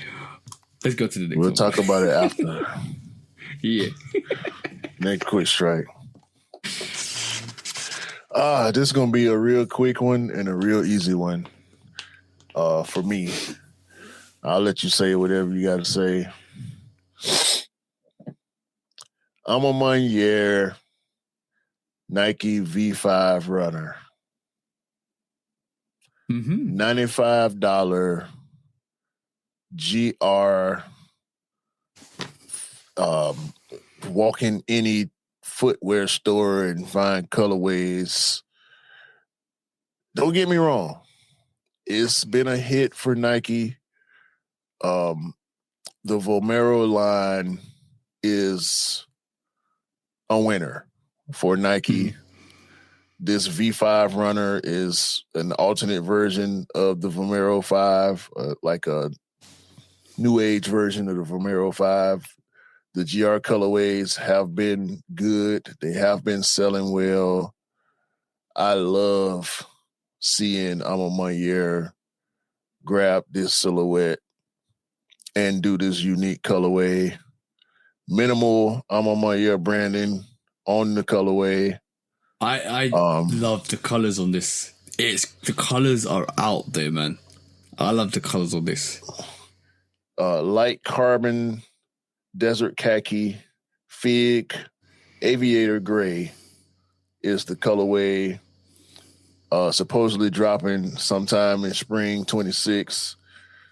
This is an early rollout, being that we ain't even got in February yet. I wish A Ma Maniére would have stuck with I'm going to show it to you this week and drop it next week strategy. Yeah. Seem like they're starting to go away from that with the most recent 4s and the 6s and the last pair of 5s that they dropped. We're starting to see them official pictures earlier and earlier. I really like this. And I hope for the future A Ma Maniére continues to grab more inconspicuous silhouettes and do these wild colorways. This is quite a bit of a departure from the A Ma Maniére signature colorways with the diffuse blue or brown or burgundy. Oh yeah, all that kind of photon dust colorway. Yeah. Photon dust, yeah, that's what they've been doing the last year or so. So yeah, I really the photon dust is. You can kind of see it. You can see the A Ma Maniére DNA because all those colors that I mentioned and the photon dust, like you mentioned, they're all kind of there in some way, shape, or form.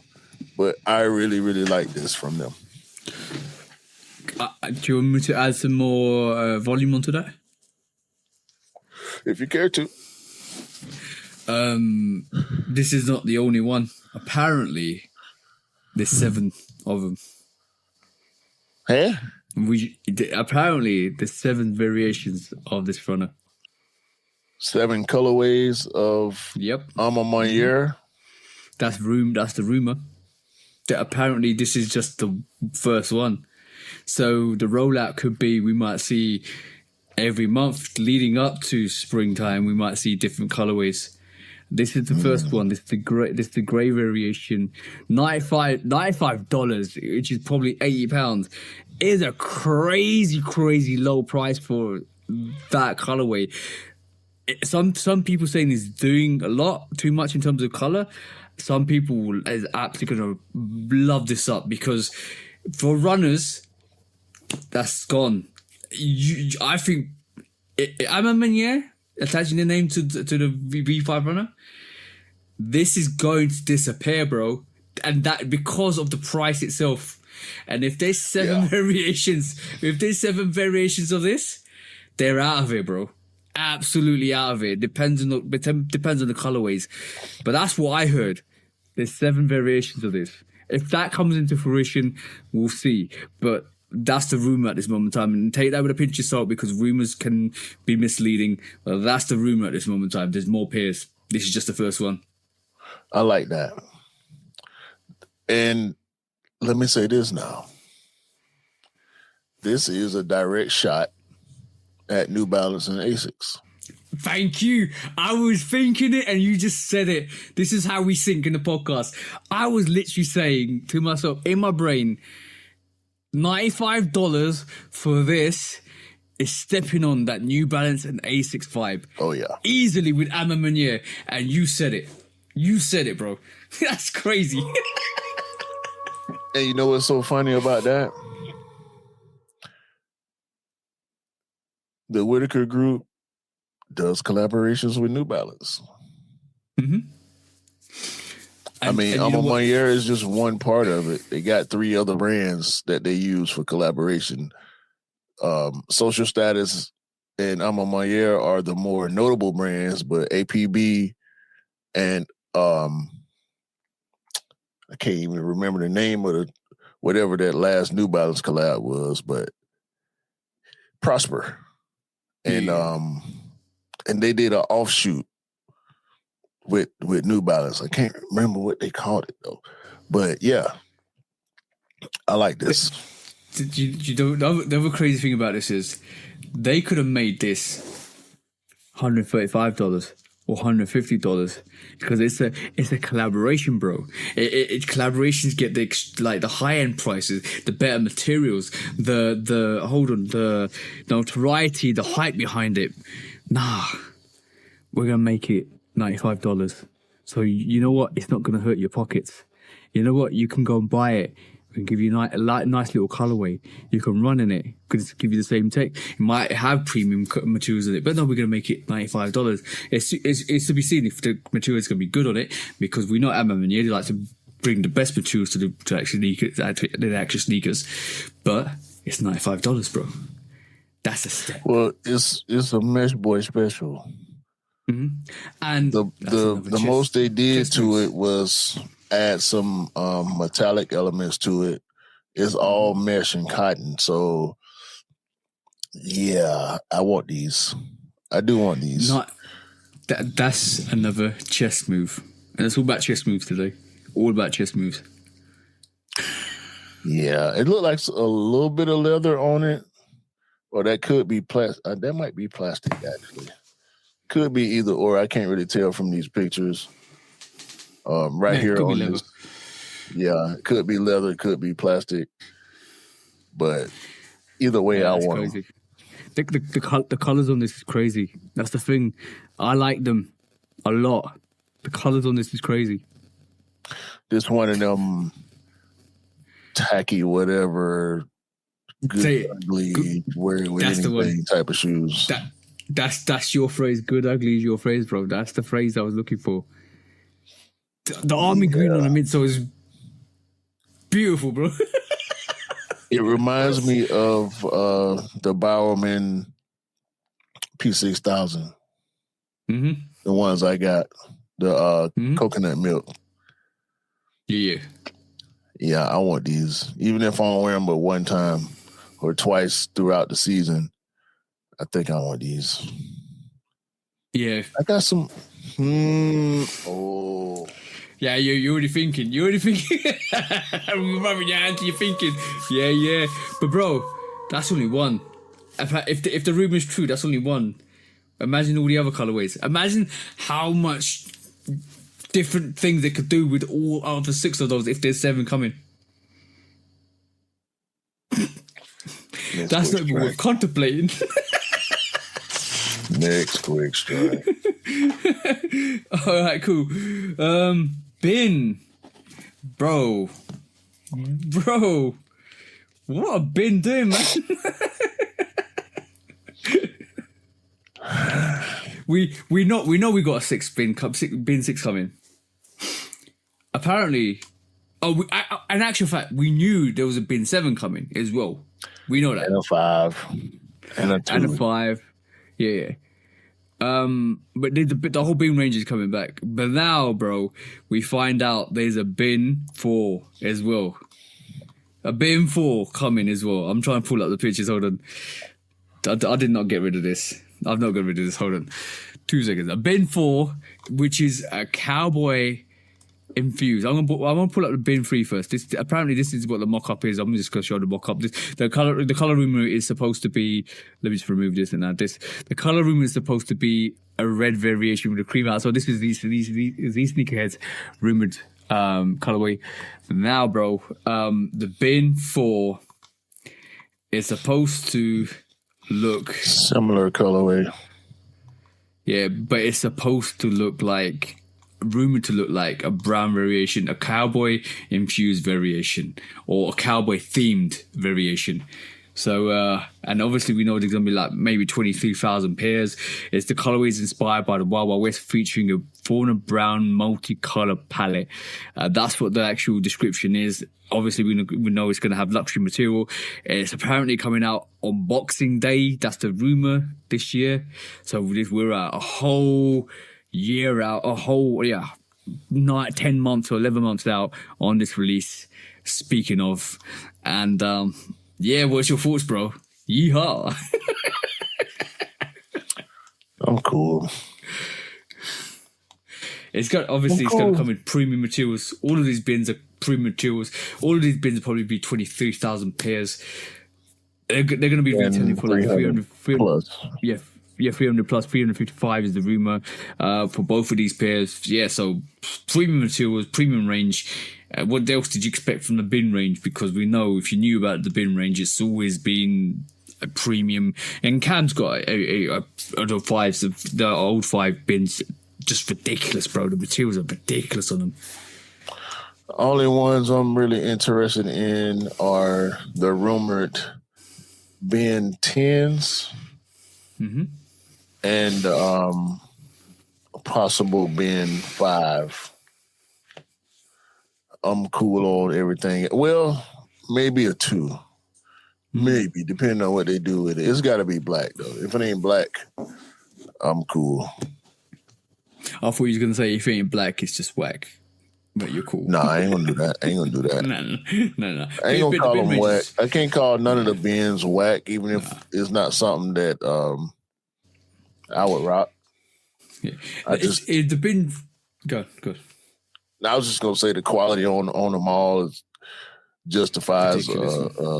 Yeah. It's going to. Oh, if you know the bin range, you're talking premium Italian leather on them. You're talking about just the wax stamp on them. Yeah, it's ridiculous. It's not a normal sneaker. This is why the price is $355 or $300 plus. It's not a normal sneaker. It's not normal. Don't treat this as a normal sneaker. Don't complain about the price. It is the Jordan bin range. Like, don't even think bin is in the trash bin. It is premium sneakers. Hype be special. Like I think pretty much all the ranges being idolized them as 23,000 pairs because of the jersey of Michael Jordan's number 23. So all of that ties back into this bin range. It is just craziness. Forget about the premium range that Jordan brand does, which is a bit more high in quality and a bit more pricey. You're probably talking about maybe $250 or so. That's not this is the bin 23 range we're talking about. And let me say this too, off the back of that. Just because it says made in Italy don't mean everything come from Italy. From Italy, yeah. That's the other thing you need to add, yeah. So sometimes we got to take some of this stuff with a grain of salt. However, quality is quality. And from what I've heard from every bin Jordan owner, quality is top notch.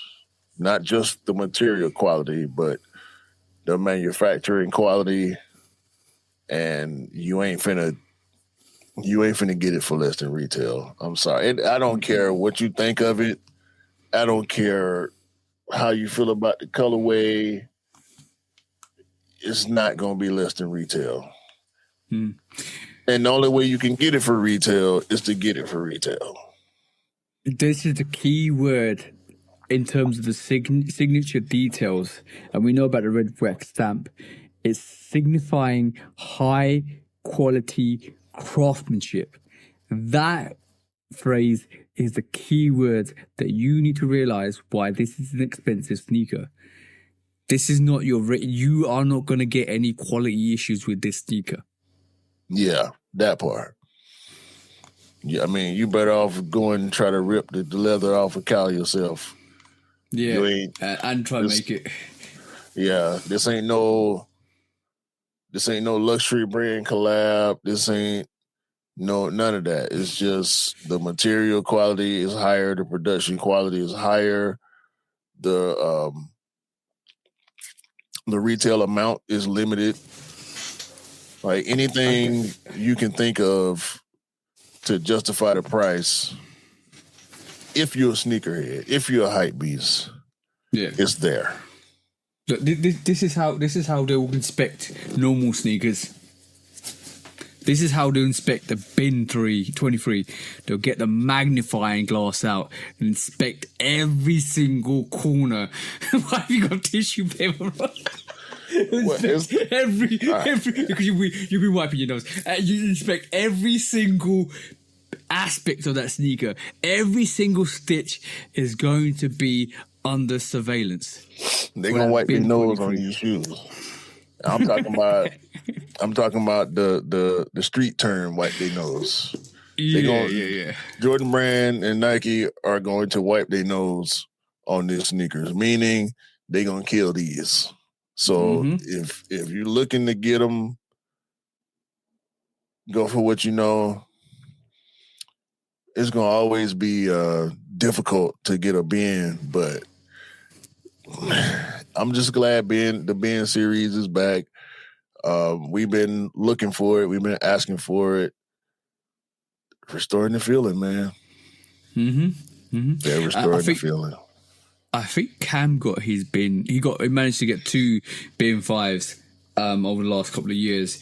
He traded in a whole bunch of sneakers to get them. I think he got them for a good price, and I think that good price was maybe $900. I thought it was 5 and some change plus some other sneakers. It might be both of them. He made a bunch of flips to get one of them. Like he kept flipping up, so he might have flipped somewhere between 10 and 15 sneakers plus some cash to get both pairs. And they ain't talking about no Panda Dunks or no. We're talking about Travis's. We're talking about a lot of hype. And this Virgil Dunks and stuff like that. Yep, we're not talking about no average sneaker. Can move seriously, and shout out to Gandalf the Great. Can move seriously. Can moves really seriously, and he respects that sneaker, and that means a lot. Because if you're willing to trade in off whites and Travis's for a bin 23, that's how special that sneaker is. And just love for Kicks. Go ask him. Kicks, ask him for yourself. LUV_4_Kicks. If you think we lying. Yeah, go for the bro. And go back and watch the episodes where we feature him. He tells some of those stories. He drops some knowledge. He's a very knowledgeable guy. He drops some knowledge. Absolute knowledge. All right, cool. Yeah. Let's go to the next segment, bro. Because you know what it is. I think so. Let me see. When resale is too high. Damn resellers. Order. When hype beats go too far. These damn hype beasts. Order in the court. Order. When the back door opens. Guilty. It's time for order in the court. The sneaker court of public Guilty. opinion.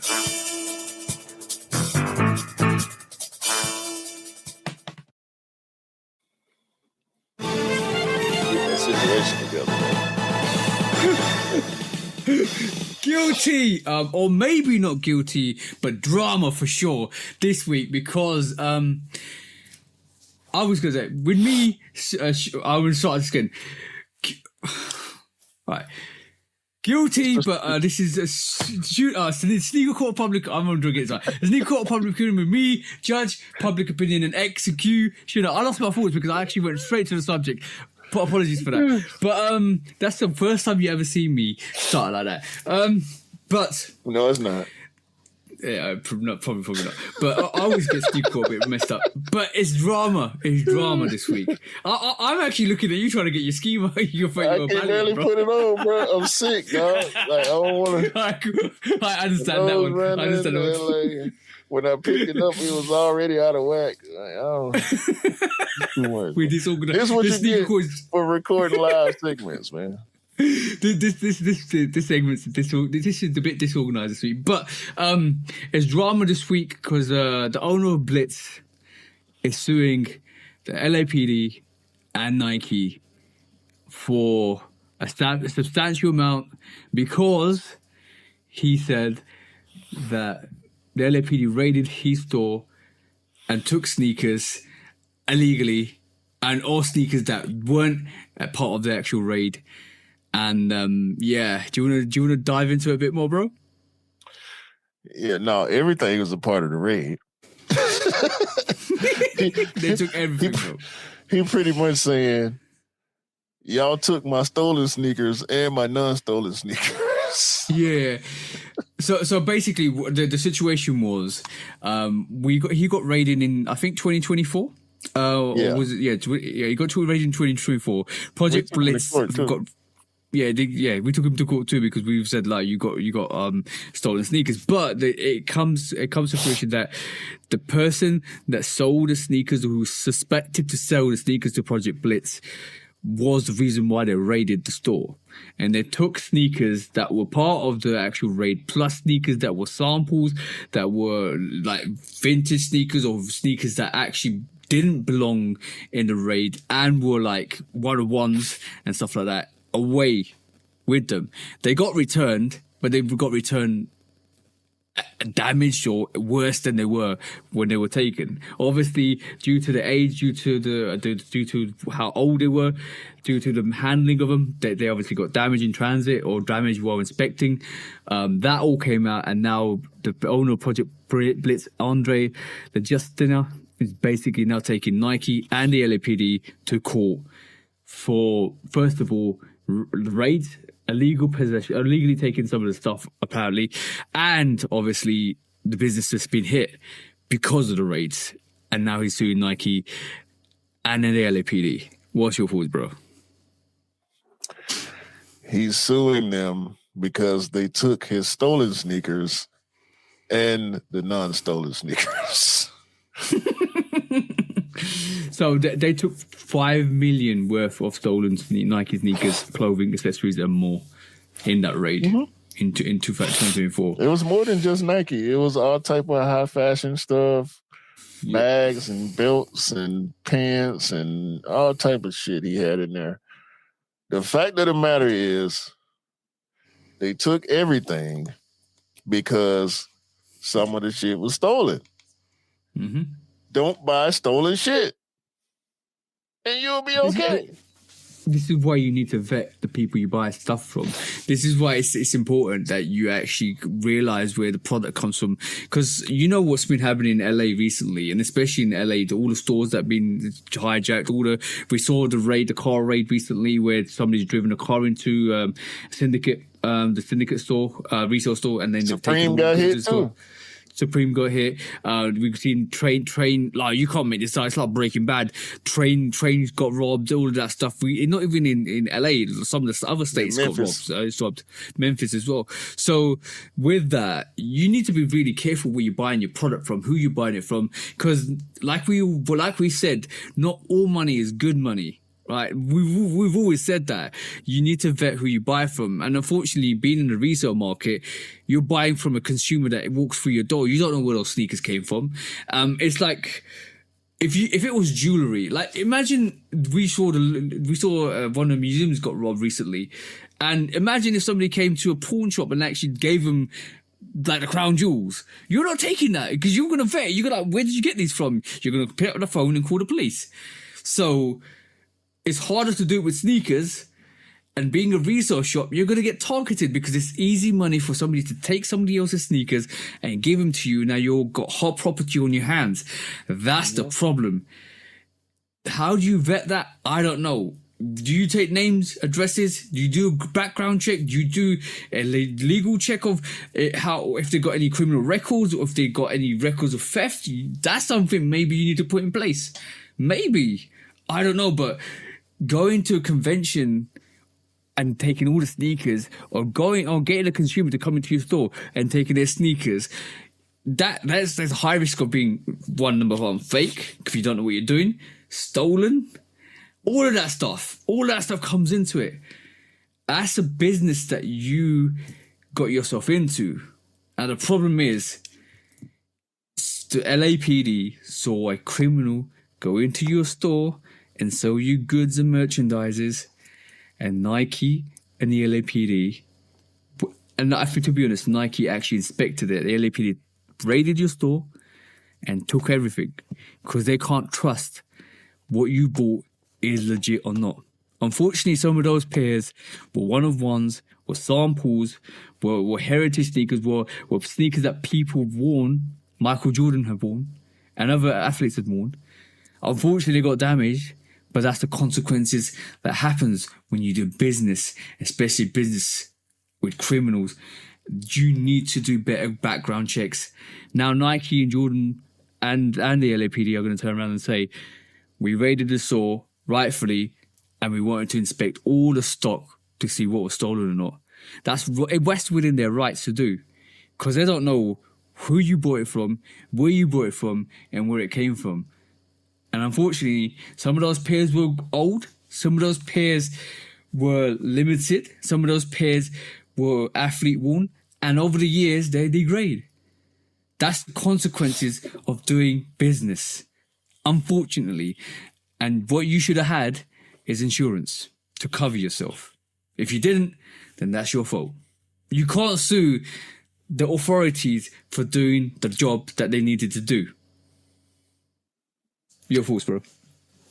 There's a cost of doing crime, just like there is a cost of doing business.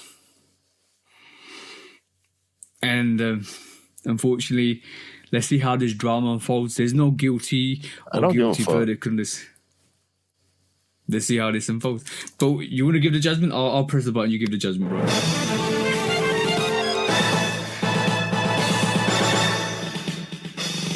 God. Fuck them.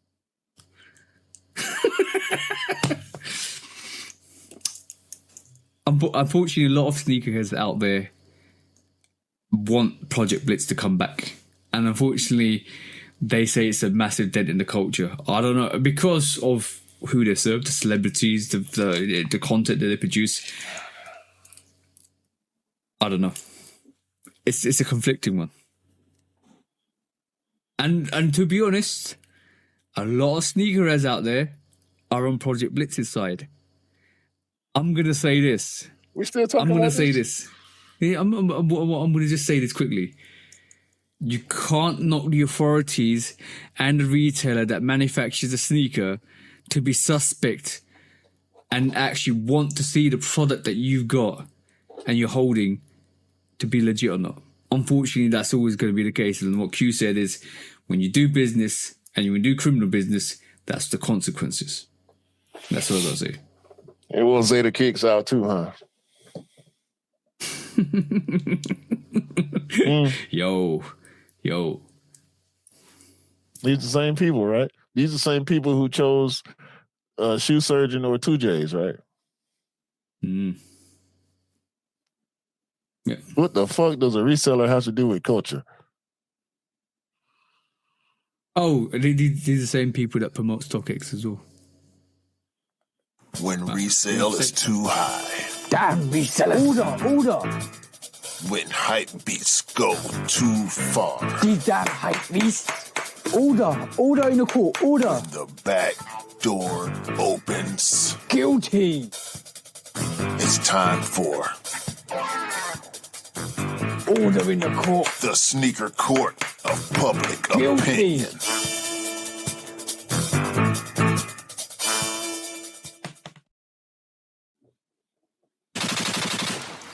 There you go. More shots fired. Apologies for the sneaker court public opinion. I got ahead of myself. My brain was like 10 minutes ahead of me. So apologies for that. It happens. Discounts. Because we knew we got a lot of discounts this week. Yeah, a lot of discounts. Let me get to the ones that I did not write down first. Fragment Book 2. Why? Oh, is it that all plain version that Manish put on the group? All black, a little bit of white. And with the 5 stripes, yeah? Yeah.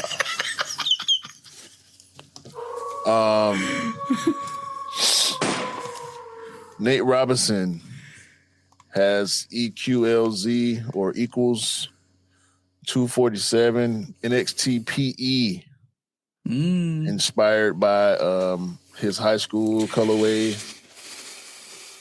Y'all rock with Nate Robinson, shot with Nate Robinson. Shout out to Nate Robinson. Wishing good health for the bro. For some reason, y'all keep hyping up these Y3 sneakers. I don't see it. But to each their own. We did say a little while back, where's Y3? And then 2 weeks later, here's Y3.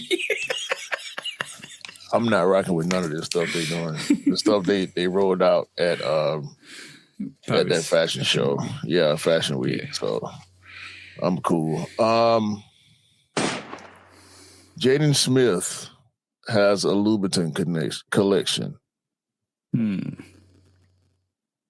Yeah. Yeah, I don't think it's worth talking about. Nigo is doing his last couple colorways of the Air Force 3. Yeah, I saw that. Yeah, it's got a high school prom theme, green colorway and a blue colorway. They both pretty dope. So if you like the Air Force 3, this will be your last chance to cop for retail. Shout out to Nigo.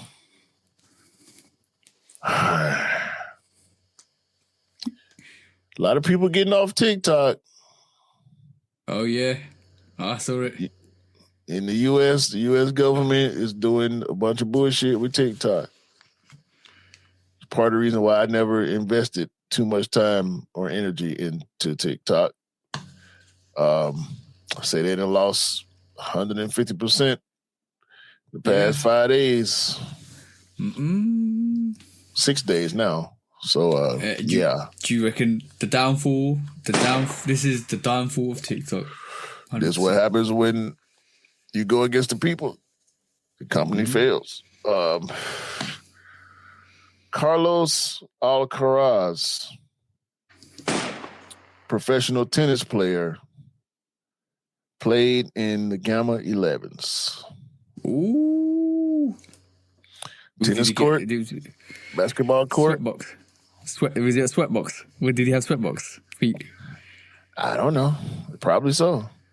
I mean, you do as much running in tennis as you do in basketball. Yeah. So, yeah. Was it grass or clay? Or hard? Court. Hard court. Okay. Hard court. Okay, cool. Yeah. Right. So, shout out to Carlos. Good. I told y'all last week that Lisa from Blackpink joined Nike. She is going to be in front of this next Spring 26 Skims collection. Makes sense, don't it? Yeah, it makes sense. Lining up, bro. Lining up, home run. Right. Caitlin Clark has been photographed wearing another Kobe 6 Protro PE colorway. It reminds me of a Joker theme, black, purple, green, neon green. So I don't know if we should be looking forward to those, but she keep rolling out new Kobe colorways, and she can do it. Yeah. excuse me. The Nike Soho store in Manhattan, New York, has closed. Yeah, I think we covered this previously, bro. But now news has come out that the company that owns the building sold the contract to IKEA. So that's why the store is closing, because Nike wasn't willing to pay what IKEA was willing to pay for the space. Yeah, they probably charge extortionate amounts. So yeah, there you go. Well, there were other stores in New York that shut down as well. It might not have been this one. I don't remember covering this one, but you could be right. I actually got a chance to visit this store. I don't remember buying anything. So, whatever. Air Force One LA All-Star. I saw that. And there was go on, say it. Very similar look to the Louis Vuitton off-white Air Force Ones. Mm-hmm. But this one ain't going to cost you thousands of dollars. Well, it might depend on if you get it for retail or not. I doubt if the price shoot up that high. But it's a real dope-looking colorway. Not 25 grand worth, bro. Yeah, nah. But it's a dope-looking colorway indeed. So, y'all check them out come All-Star Weekend. Michael Crabtree, former wide receiver for the 49ers, was photographed wearing all green suede Jordan 14s. You know what's really funny? That's the day before my missus got me the varsity jacket, all green varsity jacket. I was like, there are no coincidences. That's a PE though. That's crazy sneaker. We don't know. I don't know if it's a PE. We don't know if it's an early look, but I guess we'll find out or not. If that actually comes out, yeah, it's in my rotation. 100%. Already know. LeBron, yes, that LeBron, has been found out. He trademarked his logo for watches, luxury watches. Will more than likely be on the way from decaying. Hey. Hopefully he'll do that dumbass colorway again. Yeah. Oh, but by the way, ASAP Rocky had rings coming out as well. Not to be used without this. Oh, so wrong button. Yeah. Yeah, ASAP Rocky got everything coming out. Yeah. Clothes, coat. He just did a Montclair collab with some reversible coats. Mm-hmm. His album we talked about on the post-pod episode, and he has a volume 2 coming out later on in the summer season. Yeah. He teased volume 2 at the end of this volume 1 album. So if y'all ASAP fans or supporters, y'all look out for that coming up next season. Yeah. And he's going on tour this year also. And he got shades also. So, with Ray-Bans. So that's a lot. ASAP got everything coming out. You can't stop him. Mosh and Takal Athletics, a.k.a. Method Man's sportswear company, has a Wu-Tang runner. It's the Mosh Runner V2 with black and yellow Wu-Tang branding on it. Method Man is in the advertisement for it. So if y'all rock with the Wu, y'all rock with Method Man, y'all rock with Mosh, look out for that. It has been rumored that the Kobe 8, Shanghai Fireworks, and Philippines colorways will be returning in 2026. So more dope Kobe's. Mm-hmm. Kevin Durant has a collab with Kith on the KD 18 where they mimic the Air Max 95 Neon. I saw that. Yeah, it's okay. KD also has a Nocta collab. I saw that But too. whatever. It's seriously trying to revive that brand. Still working. Like I said, but whatever.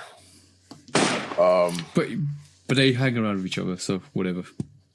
Yeah. University of Oregon has a Grateful Dead Sabrina 3. Don't know if it's coming to stores. Don't know if it's a school PE exclusive. Don't know if it's a one-off, but you can look at it online. It's nice. I don't really like Sabrina 3s, but this one is different. They did a lot with this one. Hey. Your boy, Edison Chen, has a Lunar New Year shoe, not sneaker, shoe, shell-toe heel, flat, hard bottom heel that he wants you to buy for $500. It's crazy.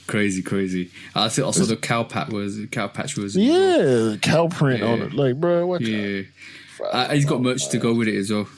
He's got merch to go with it as well. Yeah, watch out. Yeah, man, fuck out of here. There will be no Steph watch this week. I'll tell you why. Because Steph Curry out here wearing boneless Timbs, y'all. We mentioned that months ago. You know what? Shame on you for some of those content creators that didn't know what boneless Timbs were. Oh, you talking about Josh Slade? Cousteau? Yeah, it was him. Yeah.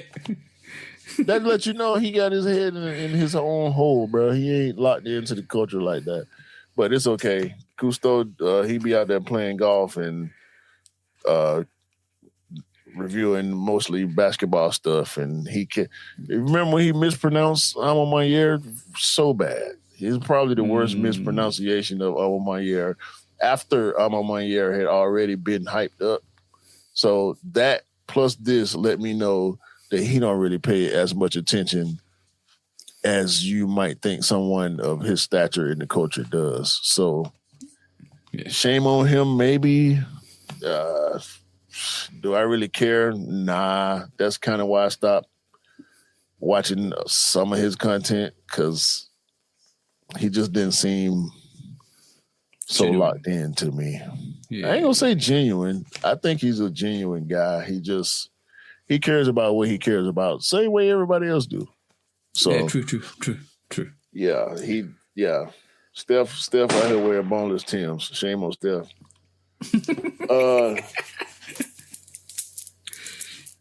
For some reason, a whole lot of NBA players running around with them shiny black hardened Timbs on. I saw the whole team wearing Harden Timbs. Shiny. You know what? What was that Jordan that look? It was pure shiny. I think it Jordan 9 or Jordan 10, one or two. It was pure black, shiny. Nines, yeah. Shiny. They called them bin bags, bro. Yeah, nah. Them Harden ain't it. I think Adidas paying for that too. Speaking of Adidas, they have a Coca-Cola collaboration coming. That's new. I didn't hear that. Okay. Yeah, not interested at all. I'll send you the link. I got it right here. Shame on you, Coca-Cola. Shame. Jalen Brunson will not be getting a signature Nike sneaker because all he want to wear is Kobe's. He said it himself. He don't care if he get a signature sneaker as long as he get to wear Kobe's for the rest of his career. Hey, you know what? Round of applause. Because sometimes it's not about the money. It's about what it means. Just round of applause. That's awesome. Facts. That's awesome. Yeah. There's mock-ups going around of an Air Jordan 3 Middle East. I saw that. And tell the people where it What? looks No, like, bro. you tell them. You tell them. It looks like the A Ma Maniére Jordan 3. What are we doing?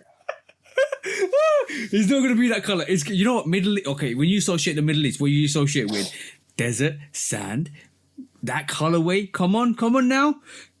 Come on with me. See what I'm saying? See what I'm saying? It's not going to be that color. Come on now. Do a better job. And last and least for me, Nikola Jokic, 361 degrees, Joker 2 GT. Don't look bad. Yeah. It don't look bad. I mean, it looks a little Yeezy 350-ish. But for a basketball sneaker, it don't look bad. I ain't gonna lie. I'm looking to see if LJ gonna cop. I know LJ right with Joker. I know he loved copping the hoop shoes. That's LJ Ruffin, because I keep dropping the name. I'm looking to see if LJ gonna cop those, and I want to see what they look like on his feet, because seeing them on Jokic's feet, because he probably wear like a 17, 18, 20 or something like that. They look like boats on his feet. So, yeah, man, y'all check out them 361 Joker 2 GTs. They look pretty cool. They got a bunch of colorways they showing too. So, true. I ain't mad at them. I got a couple from my side. You pretty much covered all my list. Jordan 7 Tennis Day.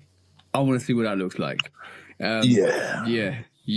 Jordan 7s, bring more Jordan 7s back, because I will cop a lot. They're supposed to be coming back strong this year. Yeah. Bro, Bulldogs, Raptors, give us more.